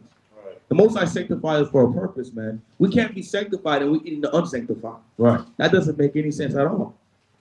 Let's get Acts. Let's go ahead and go to one more. Acts, chapter 10. Everybody know this, right? We're dealing with Cornelius, the brother Cornelius. The blanket. You see, you could eat coon and squirrel and people now. You can see Cornelius. Right. That's what they'll say. So we're going to walk through it together. Let's get Acts chapter 10. I want you to talk from verse 10. The book of Acts chapter 10 and verse 10. And he became very hungry and would have eaten. But while they made ready, this is Peter after Christ is dead and gone a long time ago and risen up. He fell into a trance. He fell into a what? A trance. Or he's in a dream. Read. And saw heaven open. And a certain vessel descending unto him. You see the blanket come down. You look at the images of this verse. Read. As it had been a great sheet. A great what? A great sheet knit at the four corners. Like a great bed sheet. Read. And let down to the earth. Wherein were all manner of four-footed beasts. All manner of what? Four-footed beasts. Now pay attention to verse 11. It says in the four corners that this sheet was spread out. And these beasts was on it. Remember that. The four corners. Read. Wherein all manner of four-footed beasts. Four-footed beasts. Of the earth, and wild beasts, and creeping things, and fowls of the air. And there came a voice to him, Rise, Peter. Rise, Peter, which is who? The Most High. Read. Kill. What did he say? Kill. Kill and do what? And eat. And eat. He said, I'm going to eat these things in the dream. Read. But Peter said, Not so, other one. Why did Peter say, I don't know to the Most High? Read. For I have never eaten. He never did what? Never eaten anything that is common or unclean. So if Christ came to abolish the law, now you can eat pork and all these madness. Why did Peter say after Yahushua, God, he never ate nothing unclean? Why did he refuse to the Most High in his dream? The Most High God, that he can't eat anything unclean. Right. That should question things in our mind. Now, let's go to Luke 24. We're going to come back and visit this. We're going to show you, you can't forget what you know, trying to learn something new. We're going to go back to what we should know. Luke 24:27. One thing about Peter and the 12 disciples is that Yahushua explained everything concerning himself to them. So if anybody would understand, Peter was the next man in charge after Yahushua. That was the man. Everybody went to Peter. He was the rock of the church.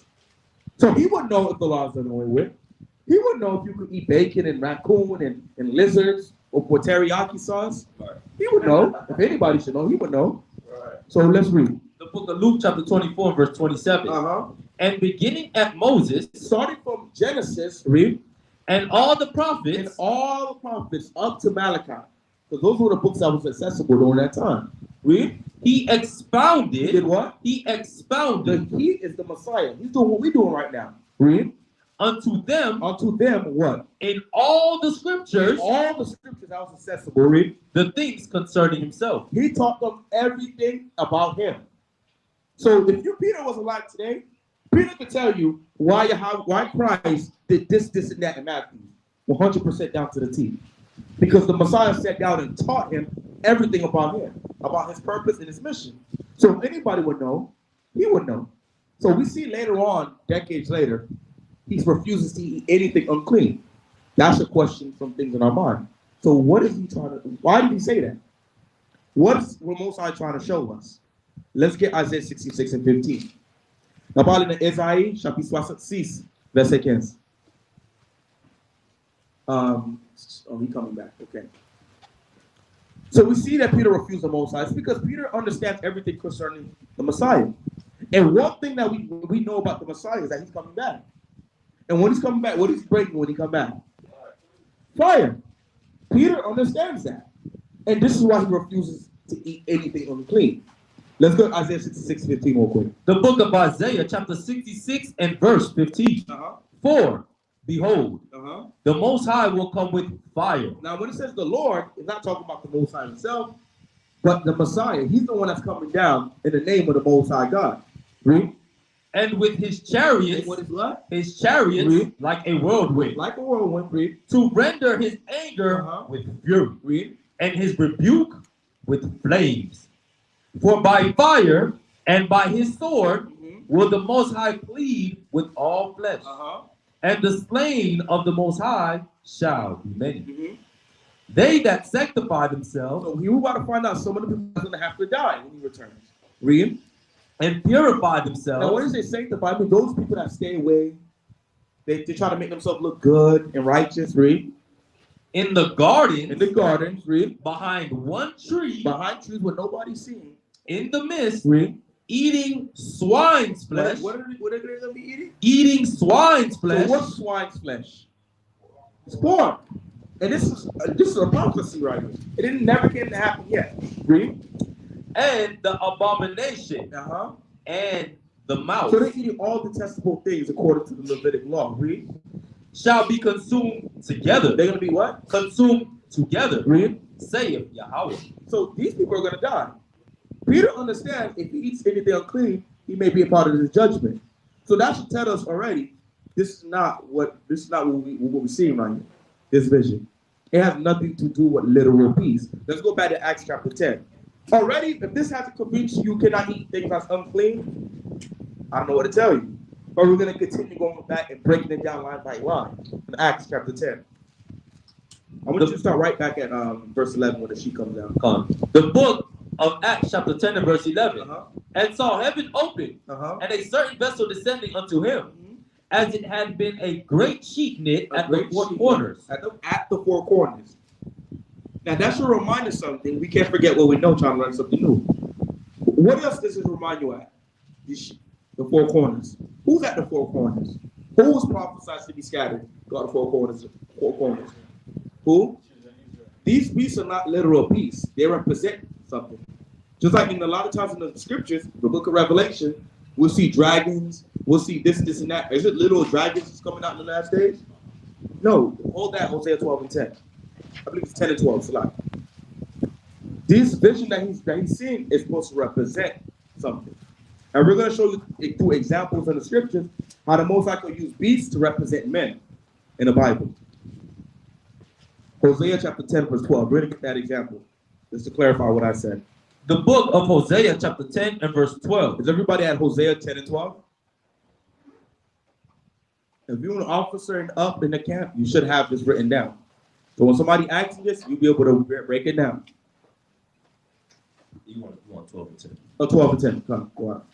The book of Hosea chapter 12 and verse 10. Everybody say Khan when you have Hosea 12 and 10, so I know we can continue. Khan? Okay, all praises.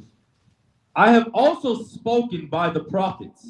Prophets, read. And I have multiplied visions. He multiplied visions. What we're seeing Peter's experiencing is a vision Read. And use similitudes. Use what? Similitudes. Use who? Similitudes. Similitudes. Similitudes represent something. Read. By the ministry of the prophet. This is how the Most High communicates in these visions. When Daniel seen the dragon with the 7 heads, this is not a literal dragon he's seen. This is not literal things to represent something. So let's go back to where we was at in Acts. The book of Acts, chapter 10 and verse 11. And saw heaven open, and a certain vessel descending unto him, as it had been a great sheet knit at the 4 quarters, and let down to the earth, wherein were all manner of 4-footed beasts of the earth. Read. And wild beasts. And wild beasts, read. And creeping things. And creeping things. And the fowls of the air. And there came a voice to him, Rise, Peter, kill and eat. So stop. Let's get Psalm 73 and verse 22. First precept. So it says, of all matters of beasts from the 4 corners of the earth. All right? Stretch the sheet, stretch out through the 4 corners of the earth. These beasts are supposed to represent people. All different sorts of kind of people come from all different types of walks of life. Just like us. Do we all come from a Christian background? Do we all come from a great family? Not all of us come from the hood. Was all of us selling drugs? Was all of us murderers? Was all of us fornicators? We all come from all different walks of life throughout the 4 corners of the earth. Read that. 73 and 22. Psalm. The book of Psalm chapter 73 and 22. So foolish was I. What did David say? So foolish was I. Read. And ignorant. And ignorant. Read. I was a beast. What did he say? I was a beast. David was really a dog? Was he a werewolf? Was he a mermaid? No, he's giving an example. Just like when a brother's playing football, I don't know if your generation said this. I know we said this growing up. If a brother tried about to hit the touchdown, he knocked down 3 brothers at one go, you're going to say he a beast. Right. Is he literally a beast? No, he got the strength of a beast, like a rhino. He knocked them brothers on their feet. Right. Read. Nevertheless, I am continually with thee. So stop. We see one example in the scripture where beast is associated to man. 2 Peter 2 and 12. Let's get another example. 2 Peter 2 and 12. After today, nobody should be fooled, and I shouldn't see anybody trying to bring alligator, steamed rat up here doing the service. Nice. You should know you cannot eat these things. Read. The book of 2 Peter chapter 2 and verse 12. But these, as natural brute beasts, read, made to be taken and destroyed, made or created to be destroyed, read, speak evil. Speak what? Speak evil. Can animals speak evil? Can dogs speak evil? That should let us know this is not talking about animals. It's talking about what? People. People speak evil. So like, let me read verse 1 so they can go ahead. 2 Peter chapter 2 verse 1. But these were false prophets. False prophets. Also among the people. Even as there shall be false teachers among you, who privily shall bring in damnable heresies, even denying the Most High that bought them, and bring upon themselves swift destruction. So stop. Now we see the Pharisees is associating this to people. Now drop down to verse 12. Read that again. Verse 12. But these, as natural brute beasts. What did you call them? Natural brute beasts, made to be taken and destroyed, speak evil of the things that they understand not. We have a second witness of man being called beast. Beast being associated with man. Let's get the third one to nail it in the coffin, and we're going to go right back to Acts. Let's get 2nd Ezra. 2nd Ezra 8, verse 25. There's a reason why a lot of times when I go over scriptures, I give 3 precepts about the same thing. Because if somebody corner you in this route, you could go this route. And if they corner you at these 2 routes, you can go through the back door with the AR for them and give them the cut. You give them the understanding. Because sometimes 1 verse may not be enough. Somebody may need 2. They may need 3. They may need 4 verses just to get it. Let's read it. The book of 2nd Ezra, chapter 8 and verse 25. For while I live, I will speak. And so long as I have understanding, I will answer.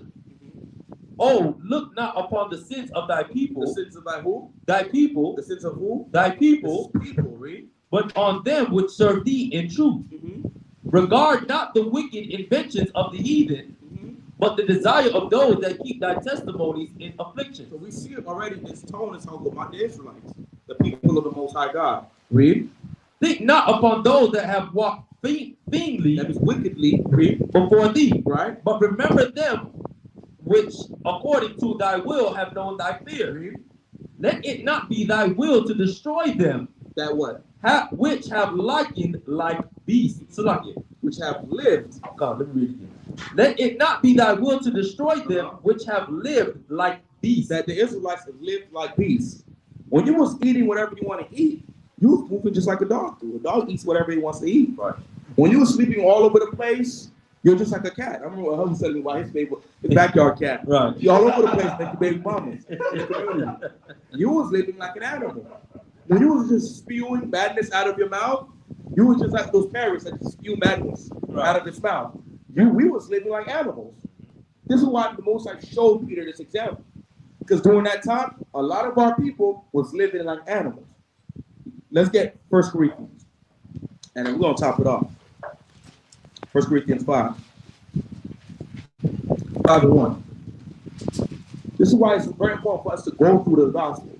Go through the scriptures. It's no different from what we live in right now.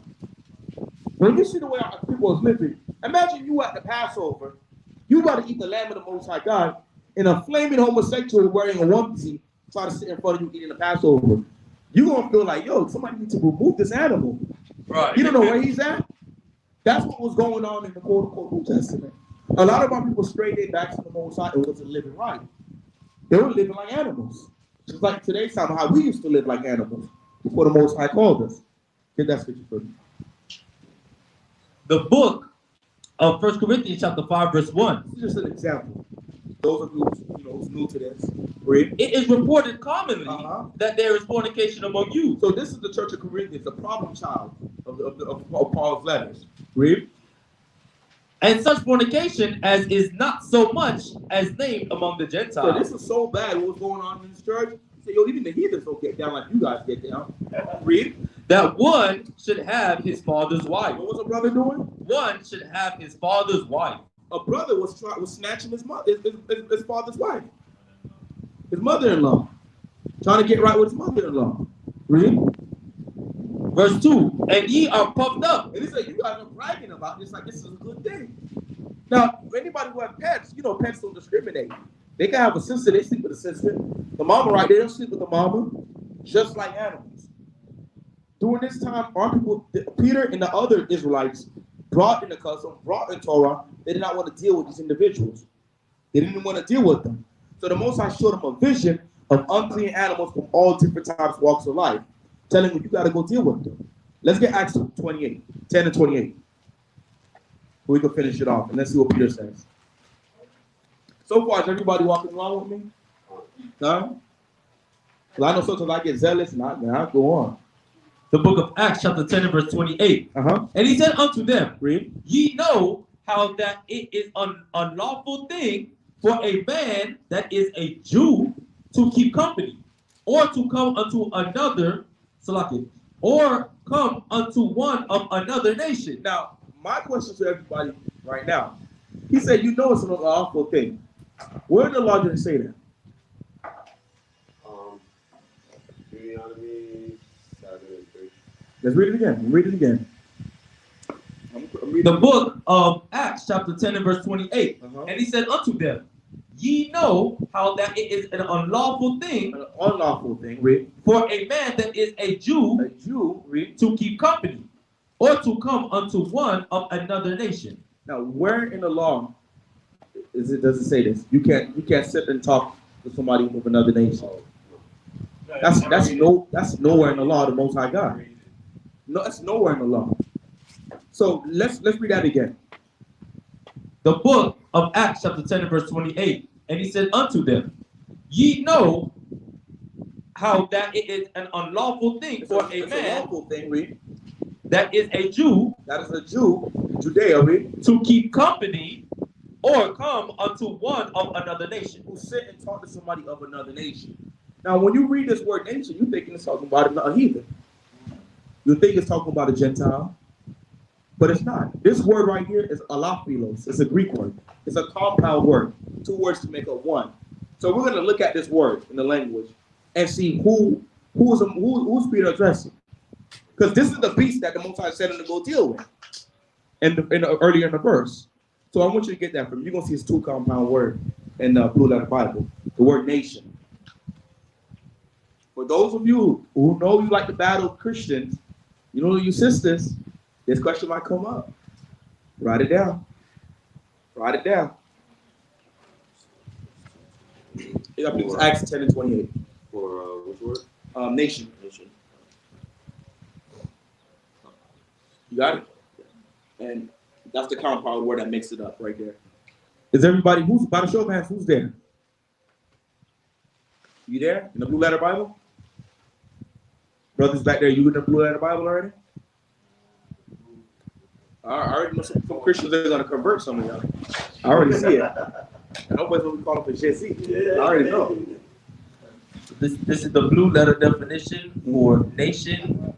The word alophilos. Alophilos. Alophilos. So let's get the first part of this word. What does it say? It says another. What? Another. Another, read. Or other. Or other. Now let's get the second part of this word. The etymology for this word.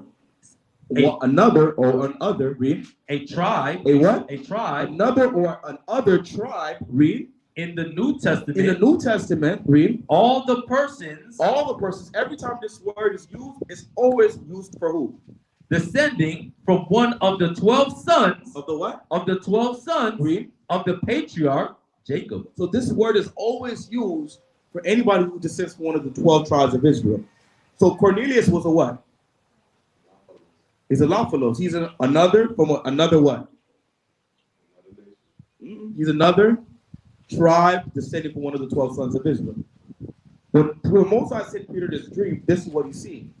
He's seeing Israelites from all different walks of life he has to go deal with. Has nothing to do with food.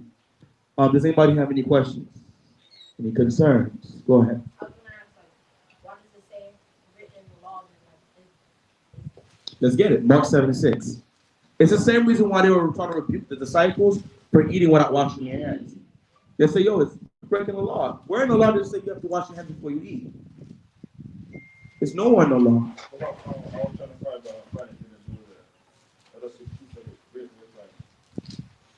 The book of Mark, chapter 7 and verse 6. The book of Mark, chapter 7 and verse 6. I want you to read all the way down to verse 8. Okay, good. He answered and said unto them. Verse 9. Done. Book of Mark, chapter 7 and verse 6. Uh-huh. He answered and said unto them, what hath Isaiah prophesied of you hypocrites? You what? Hypocrites. Read. As it is written, this people honoreth me with their lips, but their heart is far from me. Read. Howbeit in vain do they worship me, teaching for doctrines. Teaching for what? Doctrines. So what was going on a lot of times when Yahweh was rebuking the elders, the Pharisees, they were adding things to the scriptures that wasn't there. Right. They were saying that you had to do this. That's nowhere in the law. Right. The Most High never required this. Read. Teaching for doctrines and commandments of men. Teaching the commandments of who? Of men. Teaching what they added into the scriptures. Just like in a lot of times these religious organizations, they tell you can't have a beard, you can't drink alcohol, you can't have an earring, you can't go out to a brunch or a day party with your brothers. Where is that in the law? Where did the Most High say you couldn't do that? Read. For laying aside the commandment of God, ye hold the tradition of men. This was the tradition of men, that you couldn't deal with the northern kingdom. You couldn't deal with Israelite that was born outside of Jerusalem. Somebody who was uncircumcised, you couldn't deal with. Like that. Read. As the washing of pots and cups. Read. And many other such like things ye do. So this is why they said this in Acts chapter 10. This is a tradition. Nowhere in the law, statute, commandments of the Most High, or did Yahweh shall ever teach them. So does that answer your question? Yeah. All right, come on, all praises. Let's go to Leviticus 11 so we can wrap that up.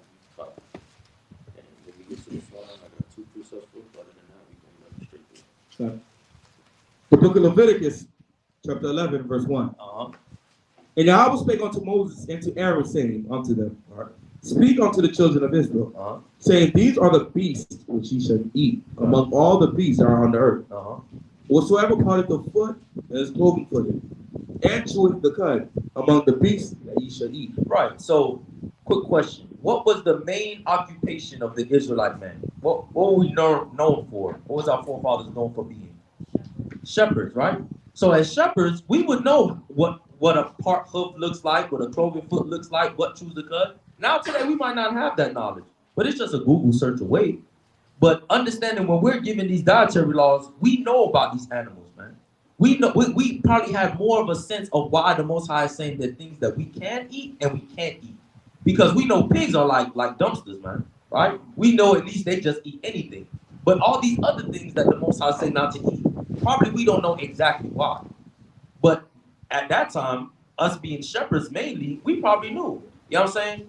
Because now we find out that the crab is a scavenger, right? That the shrimp is a bottom feeder and all these things. We didn't know these things growing up, right? We just seen them as foods that people eat. That's acceptable in our community. But being shepherds, we would have had that extensive knowledge. So we got to kind of look at when these laws is given, it's like, okay, I understand why the Most High is saying that and do it. Because when the Most High is giving you a dietary law, just like any other corporation that's giving you a diet, what is it for? To promote what? To promote your health. So when the Most High is giving this is to promote your health. So if you go against these, you must not want to be healthy, man. Read. Nevertheless, these shall ye not eat of them that chew the cud, or of them that divide the hoof, as the camel, because he cheweth the cud, but divideth not the hoof. He is unclean unto you. And the coney, because he cheweth the cud, but divideth not the hoof, he is unclean unto you. And the hare, because he cheweth the cud, and divideth not the hoof, he is unclean unto you. So when you look at coney and a hare, it's dealing with rabbits. Anything in the rabbit family you cannot eat. So no jerk rabbit, no tassel rabbit. You cannot eat that. And the swine, though he divide the hoof and be cloven-footed, yet he cheweth not the cud. He do what? Cheweth not the cud. Read. He is unclean unto you. Right, he's unclean unto you. Read. Of their flesh shall ye not eat, and their carcass shall ye not touch. They are unclean unto you. Right, so unclean animals, we cannot eat them, nor can we touch them. Now, of course, we see other animals except aside from the swine being listed, but I'm not seeing most of our people eating rabbits and things like that. But if you do know somebody, you gotta let them know they can't eat it. But the swine, we always bring it up because our people love the pork, right? They love the pork chop, they love the pork sandwich. But let's get some accounts let's see of how some of our forefathers who was really for Yahweh, man, how they dealt with trying to be forced with eating the swine. Let me get 2 Maccabees 6 and verse 18. We're just gonna read them straight through because I don't want to we process of time. I don't want to precept it, but I want to get the full story in. So we're gonna read from verse 18 to 31, and just listen as to how serious, right? These brothers not transgressing the laws of the Most High God, even something as simple as not eating pork.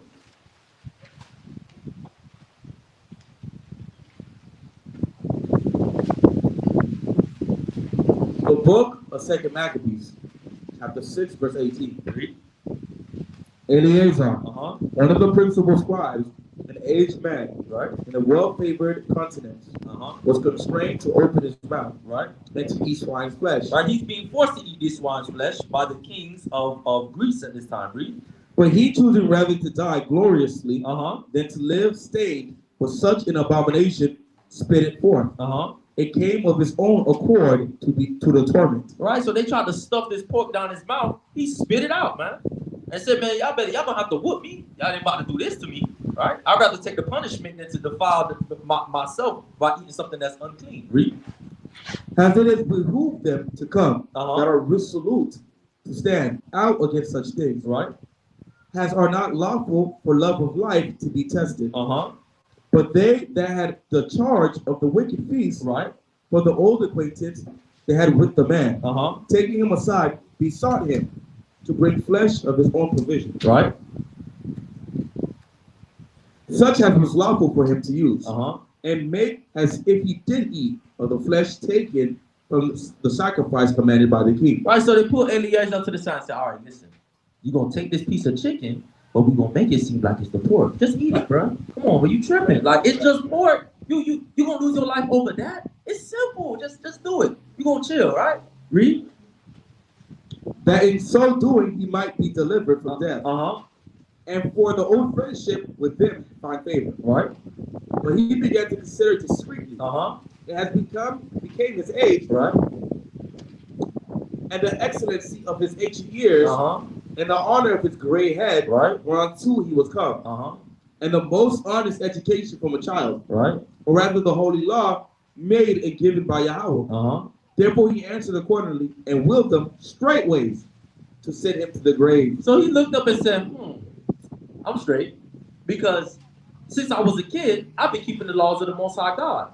I'm not going to get all the way to this great age where I'm respected and admired just to go ahead and defile myself right before I end up in the grave anyway. It's not like I'm 20, right? I'm an old man. What's the worst that y'all can do to me? Send me to my grave probably a couple years earlier than the Most High would have anyway. So I'd rather just go ahead and take this death. Read. For it becometh not our age, said he, in any wise to disassemble. Right. Whereby many young persons might think that Eleazar, being 80 years old and 10, right? So he was 90 years old, right? We're now gone to a strange religion. So he had to consider, listen, I'm 90 years old. If the young youth look at me and say, dang, after 90 years going hard in the truth, Eleazar over there eating pork. He couldn't have that happen, man. Remember now, all of this refusing he's doing is just because they're asking him to eat pork. Read. And so, through my hypocrisy and desire to live a little time, in a moment longer, shall be deceived by me. Read. And I get a stain to my old age. And make it abominable. Right, so that's what he said. He said, yo, I'm already 90. If I do this, I'm only going to live a bit longer, but guess what? My life is going to be stained. I'm not about to take that, right? Exactly, I'm not about to do that. Read. For though for the present time I should be delivered from the punishment of men, yet should I not escape the hand of the Almighty, right? Neither alive nor dead. Yeah, because he said, if I go against the Most High God, when I die, I got to go and see him. Once I die, I'll never see you again, right? So I'd rather be good with the man who I got to go see rather than with you. Because the only thing that you can do is just kill me now. That's it. Read. Wherefore now manfully changing this life. What? Say it again. Read that word again. Wherefore now manfully. Manfully, read. Changing this life. I will show myself such in one as mine age required. Read. And leave a notable example. And leaving a what? A notable example. Read. To such as be young to die willingly and courageously for the honorable and holy laws. Read. And when he had said these words, immediately he went to the torment. They said, that's enough, man. Give him the whips, right? This man over here giving a great motivational speech. They probably start to be like, yeah, you know what? He is right. But they got the commandments of the king to execute. Read. Then they that led him, changing the good will, they buried him a little before into hatred. Right.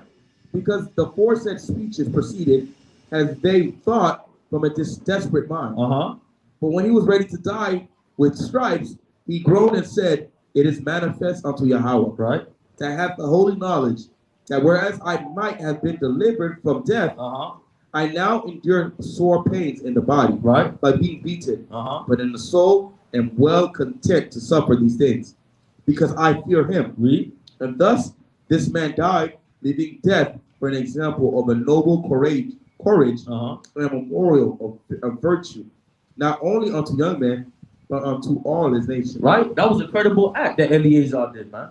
He died. He could have had a couple more years if he would have just ate the pork. But that's how serious we gotta be, even with something like the dietary law. Because this man said, listen, I have to leave a great example, man. I have to be courageous.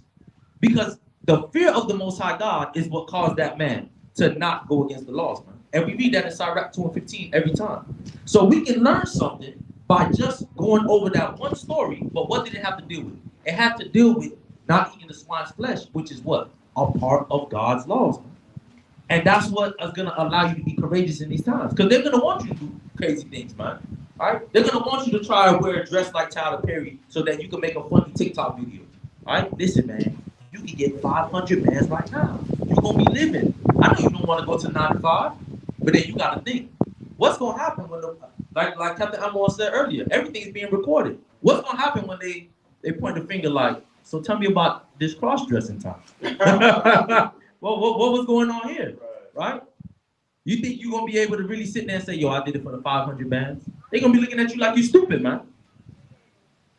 So we don't want to put ourselves in that position. We know we got to see the Most High. We know that we have to answer for our actions, man.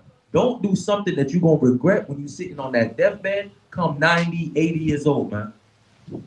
When the people who you did it for are probably long gone, man. You probably never seen them again. All right, let's go back to the portion. The book of Leviticus, chapter 11, verse 9. These shall ye eat of all that are in the waters, right? Whatsoever that have fins and scales in the waters, in the seas, and in the rivers, right? Them shall ye eat. So let me just clarify something because I know this came up a year or 2 years ago. When you read Leviticus 11, it's only dealing with beasts, fowls, and fish. It has nothing to do with plants. Let's read verse 46 with me one more time, Bapusha. Verse Leviticus chapter 11 and verse 46. This is the law of the beast. Of the what? Of the beast. Listen, seaweed is not a beast. Right. Mangoes is not a beast. Right. Cranberries is not a beast. Those are plants, not beasts, not critters, not squirrels, not lizards, not fowls, not fish. Those are plants. Read. And of the fowl and of every living creature that moveth in the waters. Exactly. This all has to do with beasts. The Most High gave us instruction regarding the plants in Genesis. So let's go right back. I just wanted to make sure I clarify it. Come on. Verse 9. These shall ye eat of all that are in the waters, right? Whatsoever have fins and scales in the waters, and in the seas, and in the rivers, they shall ye eat, right? And all that have not fins and scales in the seas, and in the rivers, of all that move in the waters, and of any living thing which is in the waters, they should be an abomination unto you. Right, so concerning the beasts that are in the waters, if it don't have fins and scales, don't eat it. Don't know if it have fins and scales, like I said, it's a Google search away. Just type in whatever it is, does, such and such have fins and scales? If it say no, don't eat it. Just that simple.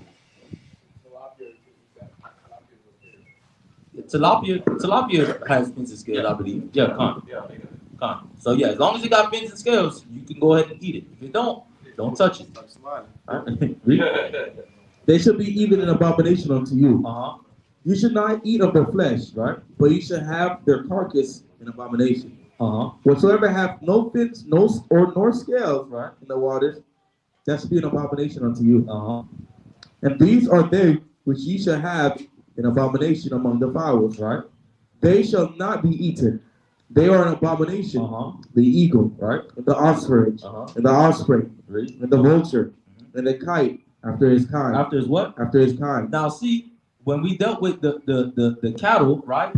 We there was three things, right? You had to have the hoof that was parted, right? The cloven foot, they had to chew the cud. When you dealt with the animals in the water, had to have fins, had to have scales.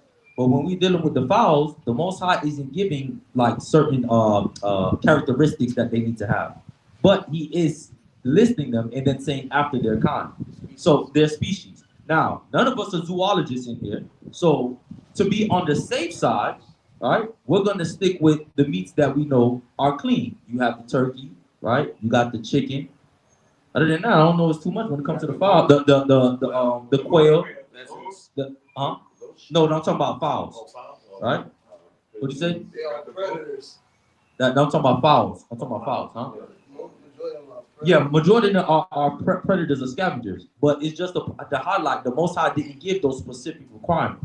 So like I said, unless you're a zoologist and you know after their kind and all these species, just stick with the good stuff that we know to be clean. When we get into the kingdom, we can hash all that out. But don't go over there trying to eat some exotic thing in Paris, right? And don't even know how to pronounce the word and say, oh, I thought it was clean, right? I didn't see it listed in the scripture here. Just stay safe, man. And let me just add something too. Now, when you're reading Leviticus 11, right? The Most High don't tell us because an animal is red or blue or because it's a scavenger or a predator. Because when we look at salmon and bass, those are fish lawful to eat, but those are predators. I fish. Those things are predators. So He never gave us that indication to say, oh, this, and that. He just tells you the name, and He'll tell you characteristics or after his kind, the species. Like pigeon. You never see pigeon in Leviticus 11. Or a dove. But that's lawful to eat. We sacrifice that. Quail's not in Leviticus 11. But we see the Most High gave us that in the wilderness. That's lawful to eat. Pheasants, those are a relative of quail. You could eat that. So just keep that in mind, that we be mindful not to add anything into the law of the Most High. So you continue. Verse 14. And the vulture and the kite after his kind, every raven after his kind, and the owl and the nighthawk, and the cow and the hawk after his kind, and the little owl, and the cormorant, and the great owl, and the swan, and the pelican, and the gear eagle, and the stork, and heron, and after her kind, and the lapwing, and the bat, and all fowls that creep, going on all four, shall be an abomination unto you. All right. Yet these may ye eat of every flying, creeping thing.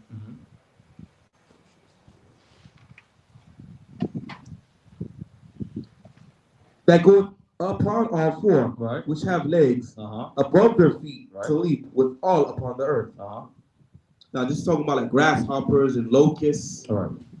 So these are what it's talking about. I don't know who want to eat that, but all praises.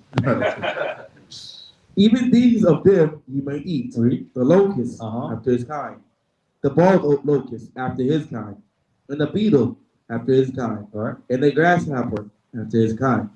But all other flying creeping things which have 4 feet shall be an abomination unto you. And for these shall ye, for these ye shall be unclean. Whosoever touches the carcass of them shall be unclean until even. And whosoever beareth aught of the carcass of them shall wash his clothes and be unclean until even. The carcasses of every beast which divideth the hoof, and is not cloven-footed, nor cheweth the cud, are unclean unto you. Everyone that touches them shall be unclean. And whatsoever goeth upon his paws, the cat, the dog, the lion, among all manner of beasts that go on all four, those are unclean unto you. Whosoever touches their carcass shall be unclean until even. And he that beareth the carcass of them shall wash his clothes, and be unclean until even. They are unclean unto you. Right? So it's not saying that you can't have a dog, right? But you can't eat it, and if it dies, you become unclean. But you can have a dog, right? You just have to know that you can't, Moab, he didn't understand that, right? He got the dog in the alley and said, "Sir, you're going on the grill," right? But barbecue him in the street for everybody to see. As Israelites, man, we don't do that, man. Because, like I said, when someone gives you a diet, it's to promote your health. Read. These also shall be unclean unto you among the creeping things that creep upon the earth, the weasel, and the mouse, and the tortoise after his kind, and the ferret, and the chameleon, and the lizard, and the snail, and the mole. These are unclean to you among all that creep. Whosoever doeth toucheth them, when they are dead, shall be unclean until even. And upon whatsoever any of them, when they are dead, doeth fall, it shall be unclean, whether it be any vessel of wood or raiment, or skin or sack. Whatsoever vessel it be, wherein any work is done, it must be put into water, and it shall be unclean until the even, so it shall be cleansed. So that's dealing that you have to wash. Let's say you have a dish at home, and a snail die on it. You just have to clean it and wash it up. And every earthen vessel whereunto any of them falleth, whatsoever whatsoever is in it shall be unclean, and ye shall break it. So let's say you have a clay pot or a clay vessel, because those things can be absorbed if you wash it. What is unclean thing? You have to destroy it because it's still going to be inside that vessel. It's going to soak it up.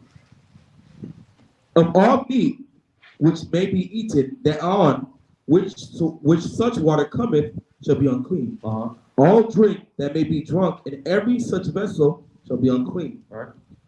Everything whereupon any part of the carcass falleth shall be unclean. Whether it be oven or ranges for pots, they shall be broken down, for they are unclean. It should be unclean unto you. Nevertheless, a fountain or a pit wherein there is plenty of water shall be clean. But that which toucheth their carcass shall be unclean. So if it's type of running water, and one of those animals were to die in it, that running water is not unclean. All right, that running water is still clean. It's flowing. You can deal with it as you regularly would. Read. And if any part of their carcass fall upon any sowing seed, which is sown, it should be clean. Right. That means if it dies, like on your mango tree or your yucca or your peppermint plant, it's still clean. It's not unclean. And if any water be put upon the seed, or any part of their carcass fall thereon, it should be unclean unto you. Right, because what's covering the seed is called the seed coat. Once that's exposed, right, you have what you would eventually grow into the fruit. So if you have an unclean animal and it's now contaminated, right, the inside of that seed is now unclean, right? It's not going to produce the fruit in the cleanliness that it would had it been pure and not defiled. And that's the same thing that we got to think about. Our seed coat, our covering is the laws of the Most High God. If there's any type of breach or chink in our armor and something unclean tries to come in, it can possibly pollute us, man. So we always got to make sure that we're always, circumspect about what's going on around us. You can't leave the law of fornication at home when you're trying to go to the club. Trust me, it's not going to work out for you, right? You're going to find yourself doing something and wake up in the morning like that. You can't leave the dietary law behind when you're going out to the hibachi grill, right? Now you want to get the shrimp that they give you for a complimentary. You can't take that. You gotta tell them, yo, I don't eat the shrimp. So you can't leave the laws of God behind because that's what coats you, man. That's what keeps you from being polluted. And just like Micah 2:10 says, man, it says arise ye and depart, man. For this is not your rest. This place is being polluted. So we definitely got to be circumspect in those things and don't ingest every single thing that America is trying to pump out to you, man. Be able to understand what's good, what's evil, and deal with it as such. You read it? Verse 39. And if any piece of which you may eat die, he that touches the carcass thereof shall be unclean unto even. Read. He that eateth of the carcass of it shall wash his clothes and be unclean until even. Right. He also that beareth the carcass of it shall wash his clothes and be unclean until the even. And every creeping thing that creepeth upon the earth shall be an abomination. Right. It shall not be eaten. Whatsoever goeth upon the belly, the snake. Read. Whatsoever goeth upon all four, or whatsoever hath more feet among all creeping things that creep upon the earth, them you shall not eat. Read. For they are an abomination. You shall not make yourselves abominable with any creeping thing that creepeth. Right. Neither shall you make yourself unclean with them, that you should be defiled thereby. For I am Yahweh your power. Right, meaning that because I said so. All right, because I said so. So when we tell our people they can't eat these things, they say, why, man? But I love this, but that. Yeah. You don't want to hear that. The Most High says, because I said so. Read. You shall therefore sanctify yourselves, and ye should be holy. For I am holy. And this is a part of being holy, like we read in Deuteronomy 7:6. We're supposed to be a holy people. And following this dietary law is a part of being those holy people. Read. Neither shall ye defile yourselves with any manner of creeping thing that creepeth upon the earth. Right. For I am Yahweh, that bring you up out of the land of Egypt, right, to be your power. Ye shall therefore be holy, for I am holy. Because the Most High said, I took y'all out of captivity. So now y'all got to be like me. All right? I'm holy, so y'all going to be holy. And part of being holy is following these laws. It's as simple as that, man. It's not complicated. Read. This is the law of the beast and of the fowl, and of every living creature that moveth in the waters, and on every creature that creepeth upon the earth, to make a difference between the unclean and the clean, and between the beast that may be eaten and the beast that may not be eaten. And that's exactly what it is, man. The Most High gave us a law for us to distinguish clean versus unclean, what can be eaten, what cannot be eaten. And that concludes the portion. Let's give the Most High a round of applause. All praise, honor, and glory go to the Most High God that He gave us this wonderful Shabbat portion, the water for all the family coming out, allowing us just to say. Okay, God, look.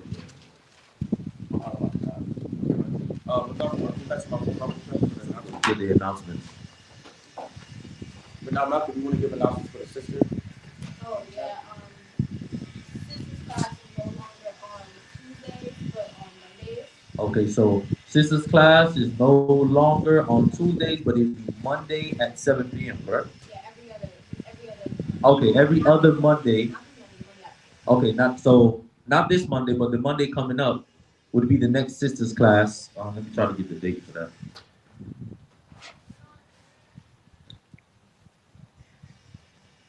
So next, not this Monday. The 4th. That's the 4th. All right. So yes, April 4th at 7 p.m. will be the next sisters class, and from then on it will be every other Monday, no longer on Tuesday, but every other Monday.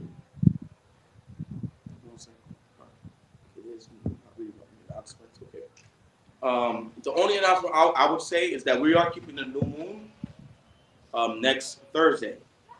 But because we'll be keeping it, I believe it's this Thursday. This Thursday is the 31st, if I'm correct.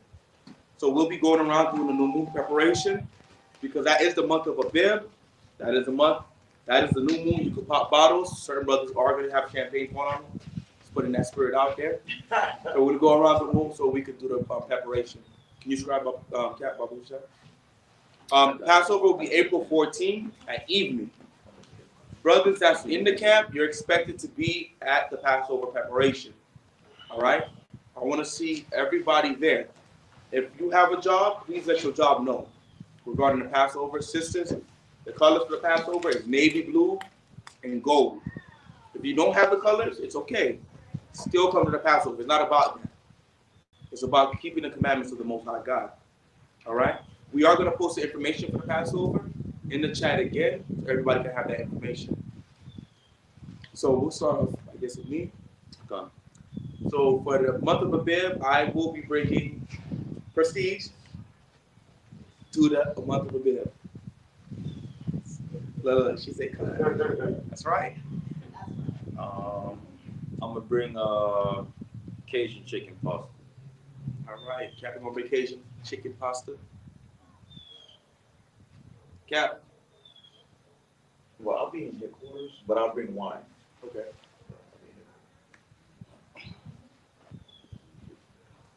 Donations. Is it always? Mami? Gel go fer avini se mensa. Fet le luna. No ali Exodus chapter 12, bon Dieu dit c'est premier mois li te ba nou. Yeah. When you got a brother up here that's speaking language, you can't escape. You can't run. You can't.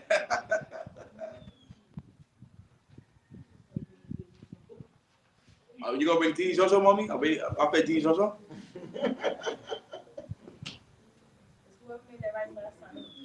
Yeah, that was Azari Khan's rib. Yeah, she snapped on that rice. Yeah. That rice was the holy girl there. I'm gonna come back to you. My Vinny back for soon, mommy. My Vinny back. Captain Assad. Oh, I'm so sorry. Bakaya. Okay. I'm trying to do bouillon, right? Mm-hmm. And then white rice. Bouillon's like stew. Like I said, but Mm-hmm. Yeah, that's right. Leviticus.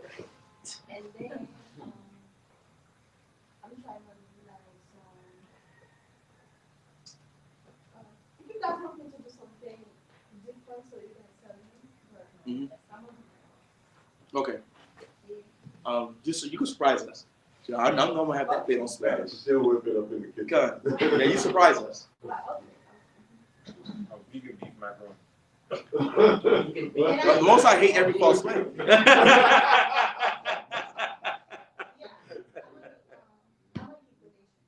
Okay. You was with You know we're gonna be right.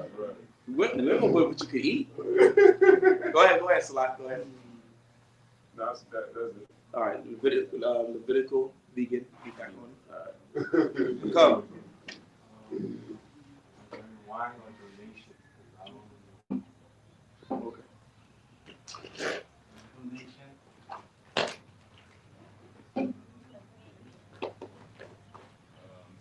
Bring some juice, but might not make it, but I'll get somebody to bring it. Okay. So I see the sons of Levi is not carrying out the law. So I'm gonna switch mine up. I'm gonna bring rice. All right. This time I'm gonna make sure I bring it. I was caught up. I'm gonna bring rice. So I'm gonna go right back to the Levites again. All right, Levites, go ahead. I be defending y'all. Don't embarrass me.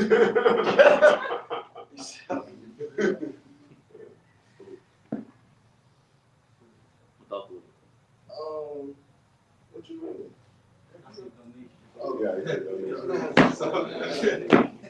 Goat meat.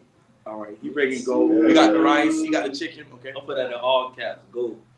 Yeah. The last Levite said that. He said the goat. They went up the price on the goat. He didn't bring it. You know who he is. Yashimai. You rolling with me? Thursday. You got school? It's gonna be at night. You can't come that day? I got school on Friday. I'm gonna speak to your father. What's your brother name? Jamal. He probably not gonna be there, but if anything, practice. All right. I have a question. Like when you say pasta, making We making it. it. Okay, then. Well, actually, you making it, but it's coming from my house, so it's. Well, I'll just bring some garlic bread and golden pasta. All right. Got it. All praises to the Most High God. Give the Most High round of applause. Listen, I know the elders weren't able to do this, but I'm gonna be the one to do this. We're gonna limit the drinks. Y'all gonna bring we're gonna learn how to cook as a family. All right? But Kaya, you gonna have to do a cooking class. Amadia Mopanya, Hakwada, Rise and Face East. What's up?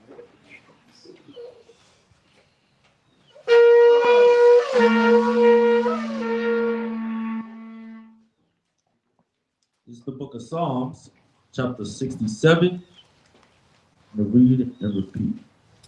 Yahweh be merciful unto us. Yahweh be merciful unto us. And bless us. And bless us. And cause his face to shine upon us. And cause his face to shine upon us. Selah. Salah. That thy way may be known upon earth. That thy way may be known upon earth. Thy saving health among all nations. Thy saving health among all nations. Let the people praise thee. Let the people praise thee. O Yahweh. O Yahweh. Let all the people praise thee. Let all the people praise thee. O let the nations be glad. O let the nations be glad. And sing for joy. And sing for joy. For thou shalt judge the people righteously. For thou shalt judge the people righteously. And govern the nations upon earth. And govern the nations upon earth. Selah. Salah. Let the people praise thee. Let the people praise thee. O Most High. O Most High. Let all the people praise thee. Let all the people praise thee. Then shall the earth There shall the earth yield her increase. yield her increase. And Yahweh, And Yahweh, even our own power, even our own power, shall bless us. shall bless us.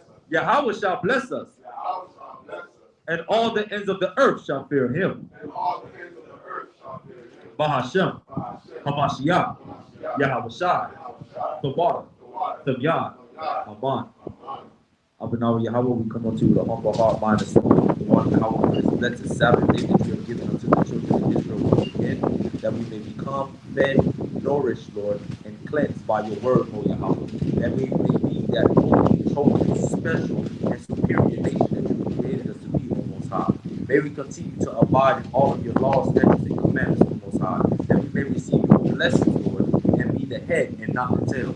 May you continue to call back your people, O Yahweh, through your prophets, O Most High.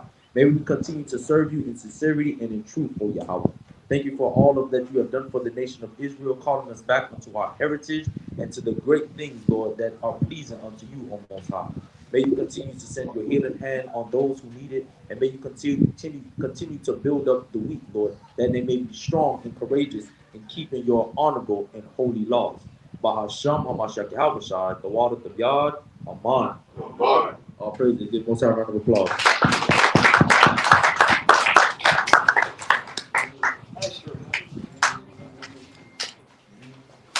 Real, Yahweh Shai's real to me. Hallelujah. Oh, yeah. He gave me the victory. Many people doubt it, but I can't live without him. That is why I love him so. Your house sounds good to me. Real. Your house sounds good to me. Hallelujah. Oh, yeah. He gives me victory. Many people doubt it, but I can't live without it. That is why I love it so. Your house sounds good to me. There's no power. There's no power like Yahweh. Breaking of the universe, always doing wondrous things. Let all Israel sing, amen. Sing, amen. Amen, amen, amen, amen, amen. Hallelujah, hallelujah, hallelujah. Amen, amen, amen, amen, amen. Hallelujah, hallelujah. Countdown. 1, Abraham. 2, Isaac. 3, Jacob. 4, brothers wake up. 5, to reality. 6, nationality. Hit it. Israel.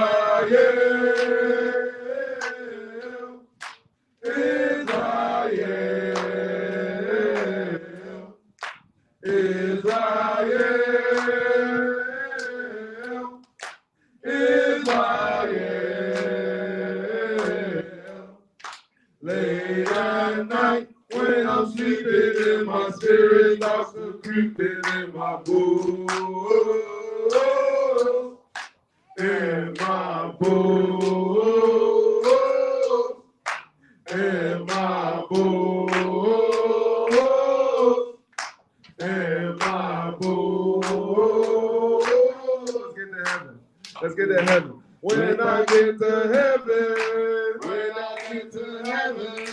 people gonna say, how'd you earn your living? How'd you earn your living? And how'd you earn your pay? And how'd you earn your pay? And I reply with a little bit of anger. I reply with a little bit of anger. I earn my living as an Israelite ranger. I earn my living as an Israelite ranger. I carry my Bible by my side. I carry my Bible by my side. Gonna carry my Bible till the day I die. Gonna carry my Bible till the day I die. It's real. It's real. It's real. It's real. Hallelujah. Hallelujah. Hallelujah. Hallelujah. Hallelujah. Hallelujah. Hallelujah. Hallelujah. Praise his name. Hallelujah. Praise his name. Hallelujah. Hallelujah. Hallelujah. Hallelujah. Hallelujah. All praises. Whoa, whoa, whoa,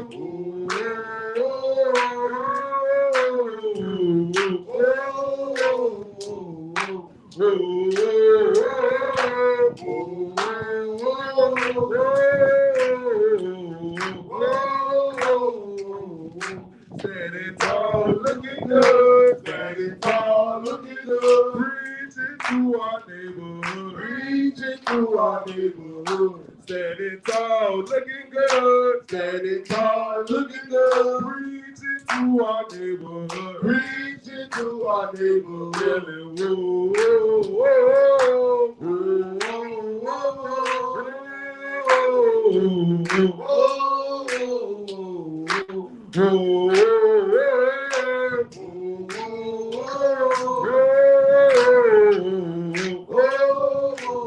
Hallelujah. Hallelujah. Hallelujah. Hallelujah. Hallelujah. Hallelujah. Hallelujah. Hallelujah. Praise his name. Hallelujah. Praise his name. Hallelujah. Hallelujah. Hallelujah. Hallelujah. Hallelujah. All praises. both our hands. Hallelujah.